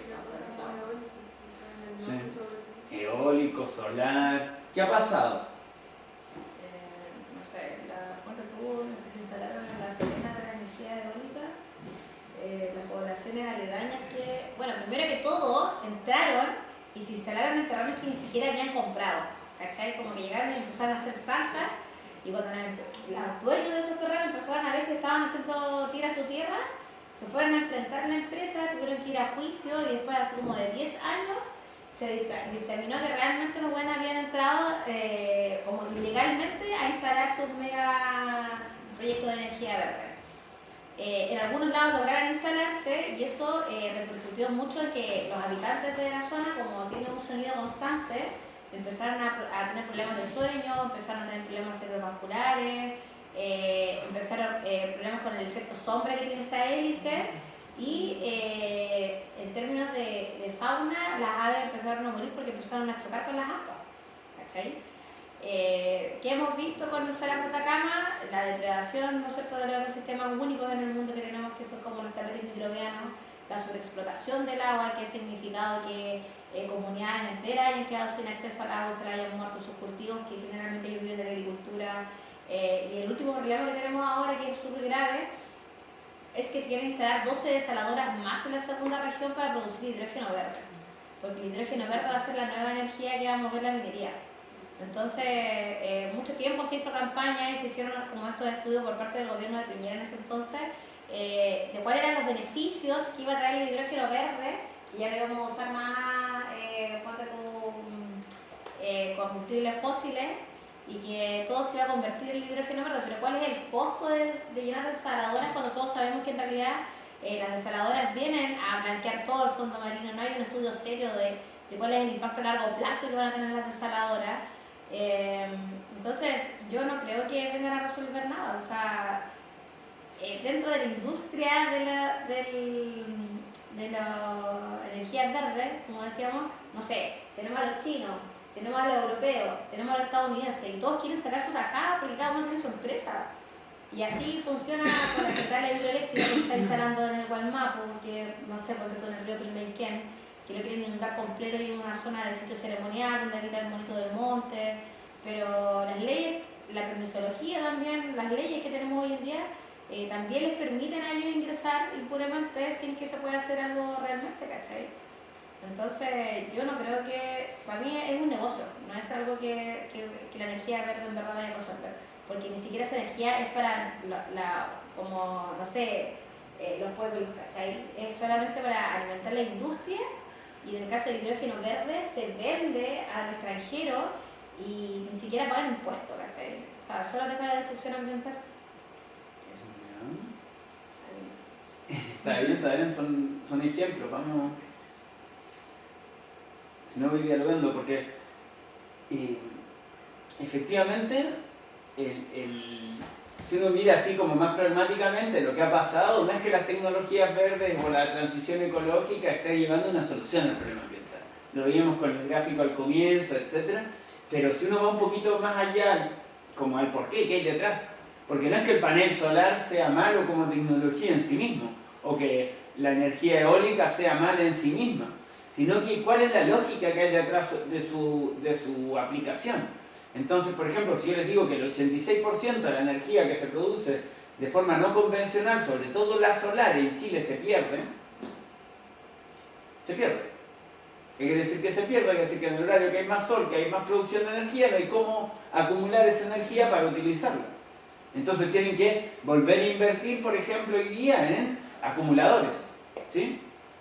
En baterías, en formas de acumular esa energía que se está, entre comillas, perdiendo. ¿Y por qué se generó una sobreproducción de energía? Porque se especula con la inversión minera que se va a necesitar esa energía para seguir desarrollando la minería.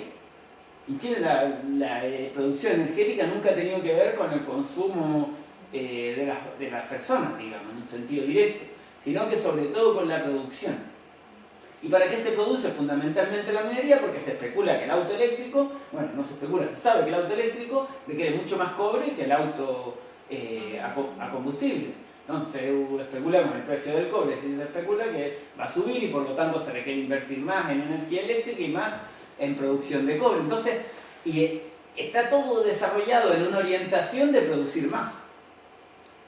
Entonces, por un lado, si la naturaleza es agotable y se va a producir más, pero además se produce de una forma de generar productos con menor vida útil para después poder vender uno nuevo, ¿se está resolviendo el problema medioambiental o estamos entrando en un camino al precipicio en un sentido?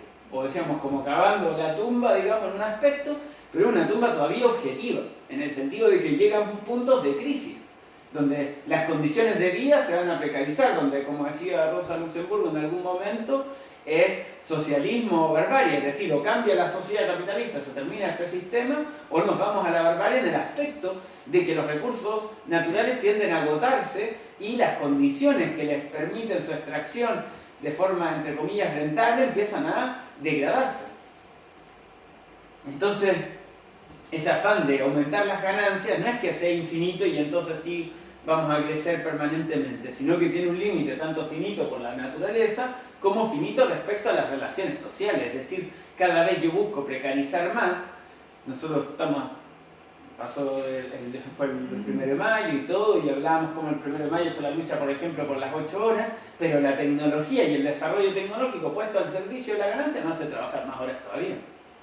No solo por los turnos mineros, sino que porque tenemos los que trabajan en servicio conectaba a los teléfonos, conectaba a los correos, conectaba que en realidad mi cabeza y todo buscan de que esté pensando permanentemente en lo que tengo que hacer laboralmente, en organizar mi vida en torno a las condiciones laborales que me imponen. Entonces, las tecnologías verdes son útiles. El problema es que están hechas al servicio de aumentar las ganancias. Y no todos los países, eso que va a ser al servicio de la minería, es un eslogan también. Porque en realidad la clave de la producción de hidrógeno verde para ellos hay un encadenamiento productivo en tratar de utilizar el hidrógeno verde en la producción local, pero para después exportar. Y lo exportan de hecho como amoníaco verde, que después lo transforman en hidrógeno, etc. ¿Y por qué verde, entre comillas? Porque siempre se ha producido hidrógeno, muchos años ya que se produce hidrógeno, porque se utilizan las energías renovables no convencionales, que se supone que son las que generan menor impacto ambiental. Por eso verde. ¿Sí? Claro que en realidad no son verdes, porque toda actividad del ser humano afecta la naturaleza de alguna forma. ¿Sí? Es decir, por ejemplo, yo les preguntaba acá, ¿se puede retornar? ¿Podemos elegir no contaminar? En realidad es imposible elegir no contaminar. Tampoco se puede retornar a la vida de los pueblos originarios en algún sentido. Yo hablé de los pueblos originarios como no, incluso antes no contaminaban, pero era otra relación con la naturaleza ya establecida. Hablamos de la ganadería en un momento para dialogar con eso.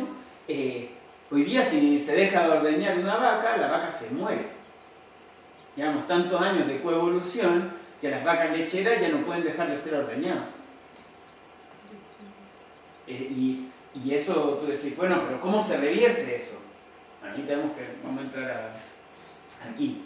Pero no se revierte automático, no es con que yo deje de ordeñar la vaca y la libere a la vida natural y va a sobrevivir.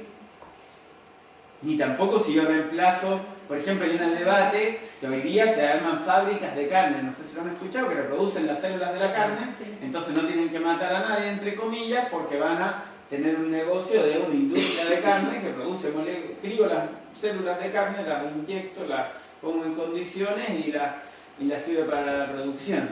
Carne sin crueldad. Claro, sin crueldad, entre comillas, pero eso extendido como industria también va a tener un impacto necesariamente. Es imposible dentro del capitalismo, por la lógica del sistema productivo, de la propia sed de ganancias, si queremos, o también de la anarquía del capital que hablábamos antes, de que se pueda organizar una forma de producción en función de resolver las necesidades sociales y no las ganancias.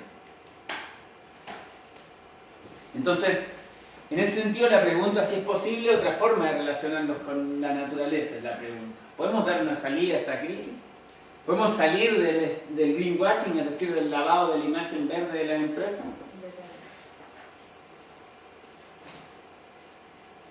¿Qué piensan ustedes? Le damos una pista. ¿Es posible o no es posible?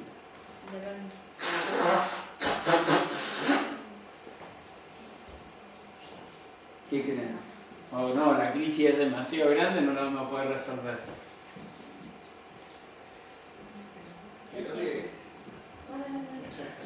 Creo que en realidad este es el mal menor, porque en realidad las energías verdes van a ser un poco menos contaminantes a lo mejor, pero igual son contaminantes, por una por otra parte, pero como que uno piensa y dice, puta, ¿a dónde vas tú? ¿A dónde apuntas tú? Claro, yo como persona digo, puta, voy más a la energía verde, porque a lo mejor es menos contaminante que el otro, es como el mal menor.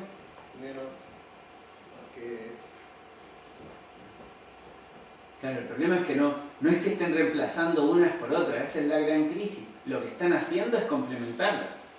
Es decir, va a haber energía verde al mismo tiempo que van a aumentar la tasa de consumo de petróleo. Incluso cuando empezó la guerra Rusia-Ucrania, como se cortó el paso del gas a Alemania, empezaron a extraer carbón de vuelta. Es decir, al mismo tiempo que hay un salto tecnológico, hay retrocesos tecnológicos. Es decir, el capitalismo no evoluciona felizmente hacia un sistema menos contaminante, sino que va integrando los avances y los va transformando, incluso lo que en algún momento fue progresivo lo va transformando en fuerzas destructivas.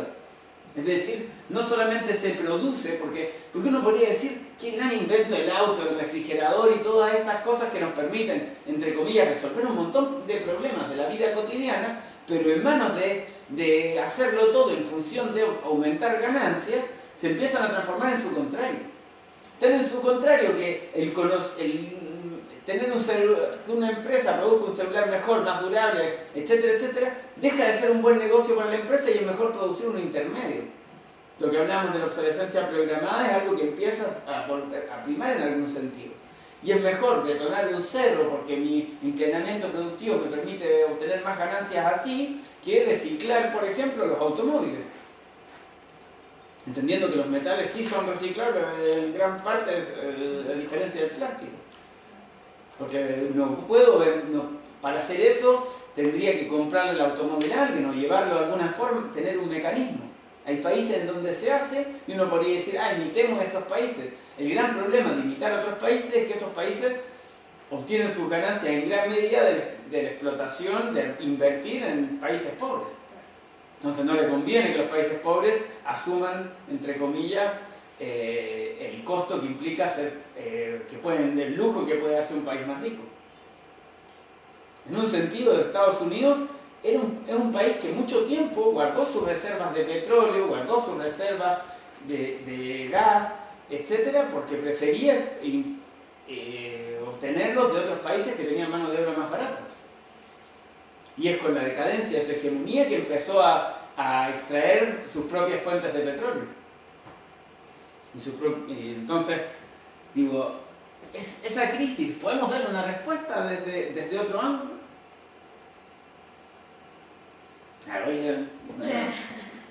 Ya, un ejemplo interesante, ya va a romper la desesperanza, ahora sí, el optimismo del momento del taller, porque hay que comprender la crisis con su magnitud para poder pensar en nuevas salidas. Este es un ejemplo de los trabajadores de una refinería de petróleo en Francia.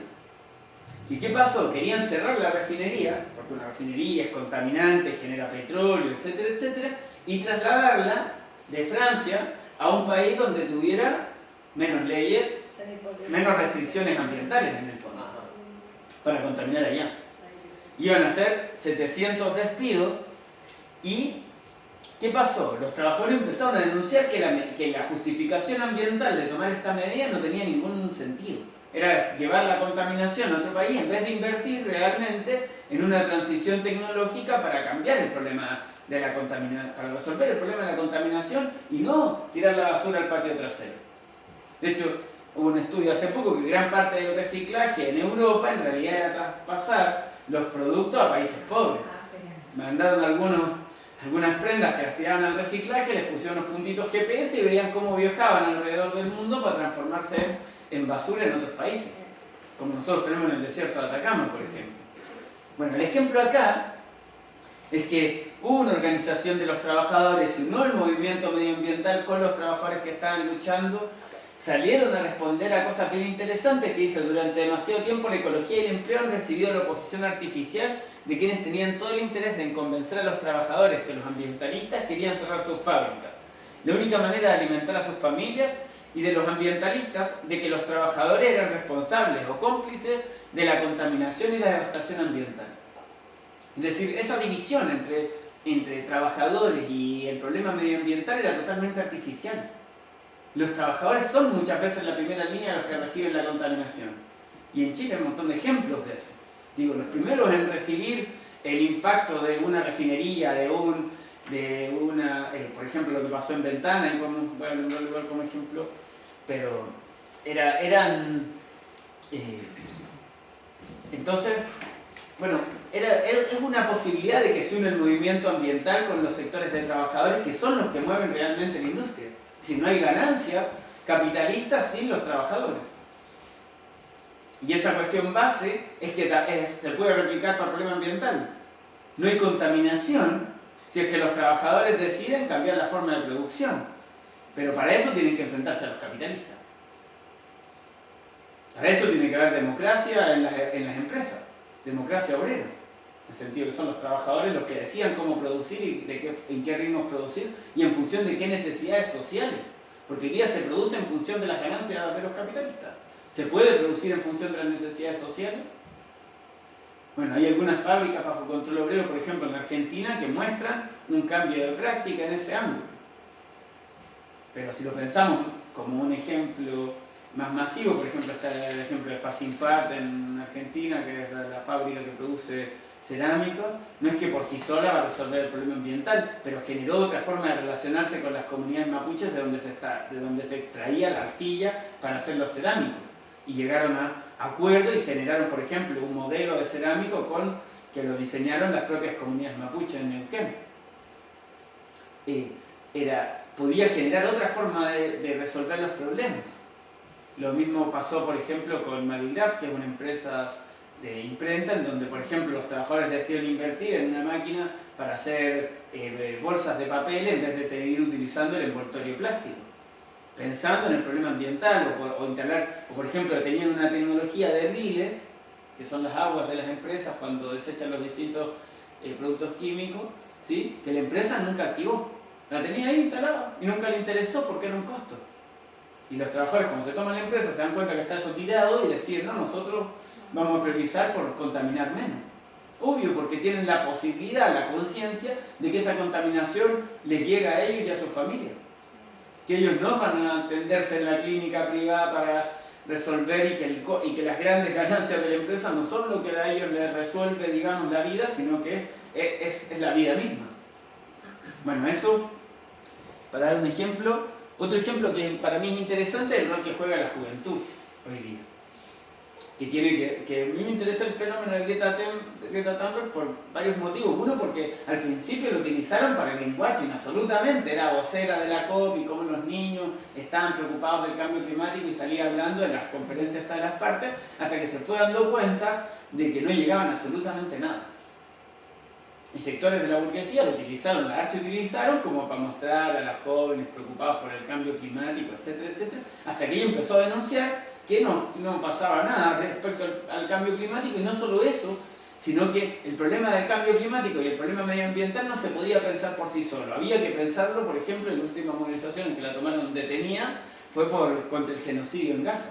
Entonces el problema medioambiental no se podía pensar separado del resto de los problemas sociales. Del problema de las guerras, del problema de las condiciones laborales, del problema de las condiciones de pobreza, del problema de la vivienda, de la salud, etc. Sino que está de un todo integrado, y que esa separación del problema de la diversidad, del problema del género, esa separación es una separación artificial que nos imponen para dar salidas parciales a cada cosa y mantenernos divididos en algún sentido. De hecho, después de que empezó a ser activista por lo de Gaza, dejó de salir mucho menos en la prensa. Sí, ya no salía en BBC, no le invitaban, Claro, no le dan ningún espacio dentro de los medios tradicionales. Hasta le cortaron el algoritmo. ¿Sí? Entonces, hay una posibilidad de otra forma de organizar la sociedad. ¿Y de qué el marxismo, la clave del marxismo es que nos permite entender el capitalismo? Y si entendemos que el capitalismo es responsable de la destrucción ambiental, comprender que desde las propias fuerzas que generó el capitalismo genera las bases de su propia destrucción entre los trabajadores. Esa es la base, digamos, de por qué estudiamos Marx y el medio ambiente. No solo porque Marx aportó, por ejemplo, conceptos que ayudan a comprender la destrucción del medio ambiente respecto, por ejemplo, lo de fractura metabólica, que vamos a profundizar en la otra sesión que comentaba, que tiene que ver con que todos los ciclos naturales están relacionados con la actividad del hombre ya. No es que ocurren solamente naturalmente. A nosotros nos enseñan, no sé, el ciclo del agua naturalmente, pero cuando entra el hidrógeno verde y las desaladoras, ya no es el ciclo del agua que nos enseñan en el colegio, ¿cierto? Empieza a ser otro ciclo del agua, que está intervenido por la actividad humana. Bueno, cómo se intervenga puede generar distintos efectos y uno de ellos es que funciona como una especie de metabolismo. Nosotros estamos acostumbrados al metabolismo cuando comemos y decimos nos alimentamos, etcétera, etcétera. Bueno, esto se refiere a la misma idea, pero ya no a nivel de un individuo, sino de las transformaciones de materia y energía que ocurren en estos ciclos. Entonces el ciclo del agua, que es como el que más conocemos, se puede fracturar también. Y se está fracturando. ¿Qué es que se fracture? Y que hayan sequías. Que en vez de haber sequías, en momentos hay de crisis ambiental o de crisis de cambio climático, hay fenómenos extremos y ocurren aluviones. Y las lluvias que en un momento ocurrían espaciadas en el tiempo empiezan a ocurrir de forma drástica con fenómenos climáticos extremos. Bueno, todo eso es parte del resultado de cómo el ser humano ha modificado el metabolismo del ambiente, es decir, los flujos naturales. Y bueno, y todo esto lo decía Marx mucho antes de que se hablase de la crisis ambiental, del cambio climático, y lo veía con un químico que era Houston Boyle-Living, que lo vamos a ver más en la próxima sesión, pero que hablaba de esta crisis en los ciclos naturales por la intervención del ser humano y cómo eso se relacionaba después Marx con los problemas económicos. ¿Sí? Es decir, el tema del metabolismo del ambiente y la sociedad integra cosas que nosotros normalmente vemos por separado. Vemos, por ejemplo, cómo fluyen las mercancías en la economía, ¿cierto? Que hablamos de eso acá. Y vemos, por otro lado, cómo es el impacto ambiental en los territorios, ¿cierto? Cómo se destruye, no sé, una especie, los incendios, etc. Entonces, ¿cuál es la conexión entre esas cosas? Y el concepto de metabolismo socionatural ayuda un poco a pensar en integrar esos niveles, que normalmente no los tienen separados, ¿cierto? Normalmente siempre nos dicen la separación ambiente-sociedad, la separación del hombre por un lado y la naturaleza, como vimos al comienzo, y de la separación de lo económico por un lado y del flujo económico de los impactos ambientales como que fueran otra cosa, ¿sí? Bueno, este concepto trata de unificar esto y de ver cómo esa fractura entre los ciclos naturales, digamos, y el rol del hombre y la naturaleza. Entonces, desde ahí, yo creo que esto último nos da luces para pensar otra idea de sociedad. Entonces, lo último, ahora sí que esto lo vamos a desarrollar también más en la otra sesión, pero cómo se relaciona la revolución socialista y la crisis ambiental. Digo, ¿qué tiene que ver esto que empiezan a haber luchas progresivas donde los trabajadores empiezan a jugar un rol? Que de hecho, doy el ejemplo de Grand Prix como que es un ejemplo reciente, pero en Estados Unidos ya había una discusión de las transiciones forestales, de varias cosas desde los trabajadores y desde los sindicatos. No es algo tan nuevo, es sí muy poco estudiado, pero no es tan nuevo que los trabajadores se metan en los temas ambientales. Sí, ese prejuicio de que los ambientalistas quieren cerrar las empresas y los trabajadores necesitan sus lugares de trabajo, que los trabajadores son cómplices de la destrucción ambiental, es una cuestión totalmente impuesta, pero que existe como conciencia. Entonces, combatir esa conciencia es uno de los aspectos importantes que mostrar. Sí, yo creo que ahí radica como la importancia de un espacio como este, por ejemplo, porque al final, claro, uno piensa que, no sé, pues la solución a el extractivismo, por ejemplo, en la región es cerrar las mineras o cerrar las termoeléctricas, ¿sí? Y eso es rígido pensando en la cantidad de trabajadores y trabajadoras que van a quedar como sin un ingreso, ¿cierto?, de su familia y todo eso. Entonces, no es una solución más como reactiva, más que una comprensión completa del problema como tú lo estás planteando. Entonces, creo que es importante como conocer la experiencia y acercarse hacia esa perspectiva más completa, más íntegra, porque en verdad, claro, como que se tiende a pensar que las cosas están por separado. Y en verdad no, en verdad todo conjuga para que se orquesten las cosas y funcionen de cierto modo. Entonces ahí es donde, y sobre todo este tema que igual implica harto conocimiento técnico también, pues, como cómo se mide el impacto ambiental, por ejemplo, en Chile, que ahí también hay una administración, yo creo como por parte del Estado, burguesa, de permitir que se funcione bajo ciertos parámetros ambientales que al parecer a las comunidades están afectando.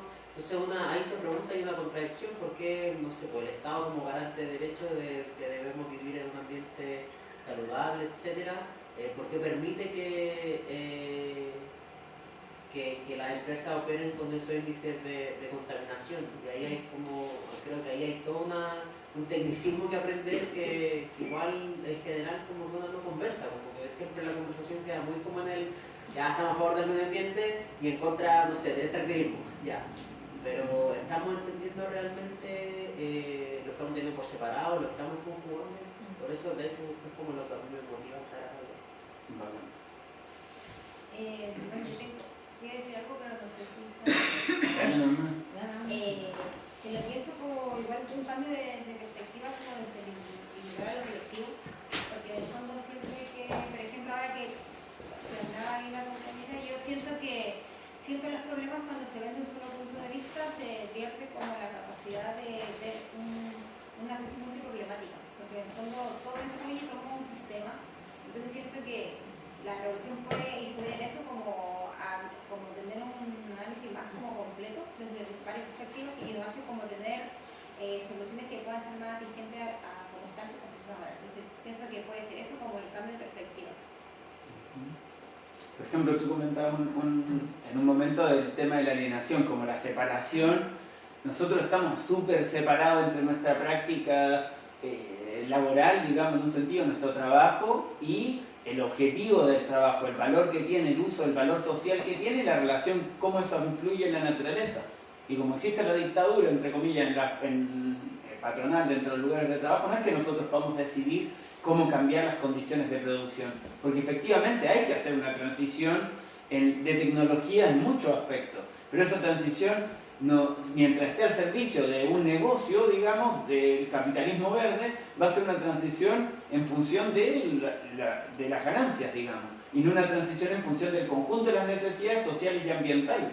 Entonces, por ejemplo, se cerraron las termoeléctricas en Tocopilla y quemaron 98 toneladas de carbón, 98.000 toneladas de carbón y que sin producir. Es decir, las quemaron, como yo digo, me sobró esto y las quemé nomás en el horno sin producir ni un kilowatt de electricidad. Y lo otro que tiene Porque es ya- que tienen una termoeléctrica a gas y nadie sabe en realidad qué es lo que se está produciendo con esa quema porque es constante. Claro, tienen... Como así Y después dejaron las cenizas también. Digo, y después dejan el desempleo también. O meten otras formas de producción que son igual, que tienen nuevos impactos distintos, como por ejemplo el tema del hidrógeno verde, que efectivamente el hidrógeno como combustible no genera gases de efecto invernadero, pero todo el proceso productivo, según cómo se desarrolle, se puede cuestionar si es realmente verde o no, en el sentido de que la cantidad de agua que se requiere para producir hidrógeno verde, van a sacar la desalinizadora, esa desalinizadora libera las sales de vuelta al océano y blanquea los lugares donde se reproducen las especies.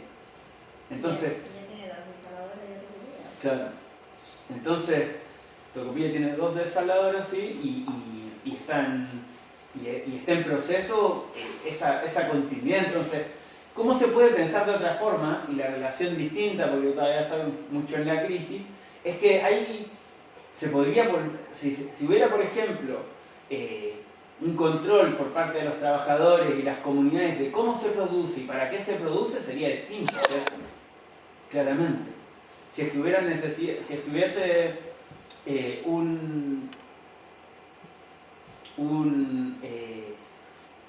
una planificación de cómo se desarrolla la producción democrática y en función de cuáles son las reales necesidades, cómo generar productos al revés, más durables, que permitan aprovechar lo que ya se ha construido, ya se ha generado, en vez de acelerar la vorágine de extracción de materias primas, cómo se puede lograr por ejemplo, no se necesita, si hubiera un sistema de transporte público, evidentemente no se necesitaría vender y comprar tantos autos, el transporte público fuera mucho mejor. Entonces, hay una relación ahí en cómo se hacen las transiciones, cuál es el cambio que se requiere, que en manos de los capitalistas lleva al desastre, incluso a profundizar las guerras. ¿Cuánto de estas materias primas no van para construir drones que van a ir a la guerra que hoy día tiene Rusia y Ucrania? ¿Cuánto de esto no va para rearmamiento militar de Europa? Entonces, en ese sentido es que el problema de la revolución socialista, de arrebatarle de las manos el poder de la propiedad en el fondo de todos los medios de producción para ponerlo al servicio de las necesidades sociales, es el desafío que en un sentido está planteado. Y que avanzar en eso requiere organización consciente, que no es simplemente algo espontáneo que va a pasar esto, sino que se necesita esa perspectiva, como decía la compañera. Pero por ejemplo, como nosotros en Latinoamérica hoy en día tenemos un problema aquí gigantesco que es el narcotráfico. Y lo podemos ver muy bien en México, pero en mejor medida en Ecuador. Ecuador está sumido en dos bandos, que es como el Estado y las bandas narcotraficantes, que son gigantescas y que tienen cooptada a la comunidad, los tienen casi encerrados en sus casas, y los que no están ahí traficando. Hay tráfico de todo tipo, porque en verdad cuando hablamos cuando dicen no, están como ¿cómo se llama? Cuando son como muchos negocios ilícitos y es uno solo, los carteles. Los carteles, que los carteles en verdad vienen haciendo todo este tipo como de negocios, como la trata de personas, el narcotráfico, el tráfico de armas, ¿no es cierto? Eso también es una crisis, ¿cachai? Entonces, como también, una cosa son los capitalistas, pero también de otro punto tenemos este otro problema que es gigantesco y que va avanzando, y cómo se enfrenta también, porque no es un capital que tú vayas a decir, oye, no sé, este narcotraficante o este cartel, ¿cachai? Se dedica a esto y con esta su ganancia, y eso hace mover su negocio. Entonces, ¿cómo lo enfrentamos también? Claro, es un buen punto, porque el capitalismo no es simplemente lo que vemos lícito dentro de lo legal. Hay redes, tramas del capital que funcionan por fuera de la legalidad, y el narcotráfico es una de ellas. ¿Qué quiere decir? Quiere decir que funciona igual en función de las ganancias, igual con trabajadores, igual con precariedad, en base a la desesperación de sectores. O sea, es una rama del capital el narcotráfico, no es. Ahora, es una rama ilícita en un sentido, pero está ahí. ¿En qué sentido, por ejemplo? Porque para transportar la droga se necesitan los puertos. Es decir, no habría narcotráfico si no hubiera paso por los puertos. ¿Cómo se corrompe en las personas en un sentido porque sabemos que el narcotráfico implica precariedad, implica barbarie, implica miseria, porque hay desesperación. Y hay además desesperanza en poder mejorar tus condiciones de vida en el sistema actual. Digo, hay una combinación de varios aspectos. Digo, no me voy a meter en todo porque me meto como en otra área del capital, pero solo para decir una cosa, que el capitalismo, en la medida que se vuelve más expansivo, va expandiéndose también por fuera de lo que los propios estados norman. Porque si no, es más difícil obtener un trabajo que me permita llegar a fin de mes y tengo a la familia pasando hambre, etc., es mucho más fácil caer en esta desesperación. De hecho, la migración forzada es gran parte precursora de estas condiciones de desesperación, que permitieron dos cosas, en el sentido del narcotráfico, como decía, en un aspecto, pero también empleos ultra precarios, como todas las apps, por ejemplo. Entonces, hay una relación entre las condiciones de desesperación y estos modelos de, entre comillas, de negocio, donde sí hay grandes capitalistas involucrados. Estados Unidos, por ejemplo, el principal consumidor de drogas, y parte del argumento que utilizó para poner aranceles a algunos de los países era el paso del fentanilo, por ejemplo. Entonces, por ejemplo, una de las formas de controlar la droga sería legalizarla. Es decir, efectivamente que hay un control de la producción, de tratar a las personas que son dependientes, de dejar de que esté en manos de los carteles. Y pensar que también eso...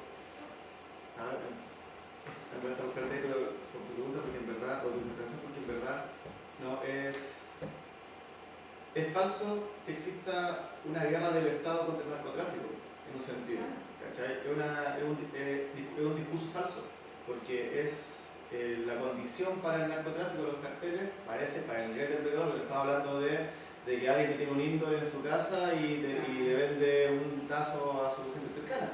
No es eso, está hablando de que son como grandes industrias, por así decirlo, así como el nombre. Pero eso es imposible sin la complicidad de los periodistas y de los estados, que son estados capitalistas, porque igual, por una cosa que dice la compañía, claro, los estados te la pintan como, claro, el velar por el bien común, ¿cierto? En el medio ambiente, velar por un ambiente libre de contaminación, ¿cachai? Pero los estados no son neutros, son estados que son burgueses, son estados que administran los negocios y defienden los intereses de una clase también. Entonces, desde ahí, por ejemplo, el narcotráfico, a ese nivel es imposible que no funcione, o sea, o que funcione sin la complicidad de políticos, de jueces, de las policías, de empresarios, como decía el Chuma, en el puerto, que exista. Por eso existe amnistía y paciencia de él, porque aquí lo permite, ese negocio ilegal. El Estado, los periodistas no son ciegos a eso. Entonces, claro, es una parte como, claro, ilegal, pero son parte de ese entramado también, porque viendo que es como igual, como lo que salió en un principio, como una clase que tiene un interés común, ¿cierto? Que es la generación de mercancía y de ganancias, pero que dentro de eso hay distintas fracciones, distintos niveles, ¿cachai? Y que compiten también y se ven distintas también. Ahí dentro de eso, el narcotráfico y todo lo ilegal es parte igual de eso, y ellos se benefician. O sea, ahora no son parte de bancar al narco, pero se benefician del tráfico de personas. Y se benefician de esas condiciones por trabajo precario, son dos de mierda, haciendo negocios con la vivienda y así, pues entonces ahí es como ese entramado complejo, pero que es con la legalidad y con la vista de los periodistas y de los estados periodistas también. Y hay que entender además que la legalidad es relativa para ellos también. Claro. Digo, hay cosas que son ilegales para los pobres y legales para los ricos, por ejemplo. En Chile se nota mucho eso en cómo funciona la propia justicia. Pero, ¿Las leyes al servicio de qué? claro, incluso esto mismo, por ejemplo, hay uno de los principios ambientales hoy día, el que contamina paga, pero hay gente multimillonaria que puede pagar por contaminar y otra gente que se puede ir presa. O que pueden no pagar, o sea, Claro. o que tienen la capacidad de pagar los capitalistas, pero igual no pagan. Sí. Por ejemplo. O pagan, Son sus propias leyes. está dentro del margen del costo del negocio, digamos. Sí. Bueno, eso básicamente como la primera jornada y la idea era que vamos a entrar propiamente a la siguiente sesión a pensar más esta respuesta y a los conceptos más propios del marxismo, porque el día fue más caracterizar la crisis, responder las preguntas que nos propusimos como al comienzo, que las pongo acá, y entramos un poco quizás al problema de la revolución y el socialismo propiamente, que lo vamos a dejar para la siguiente sesión. Pero eso, igual me gustaría después preguntarles más qué les pareció y todo, para que podamos ir también profundizando en sus propios intereses para la siguiente instancia. Eso. Gracias. Gracias.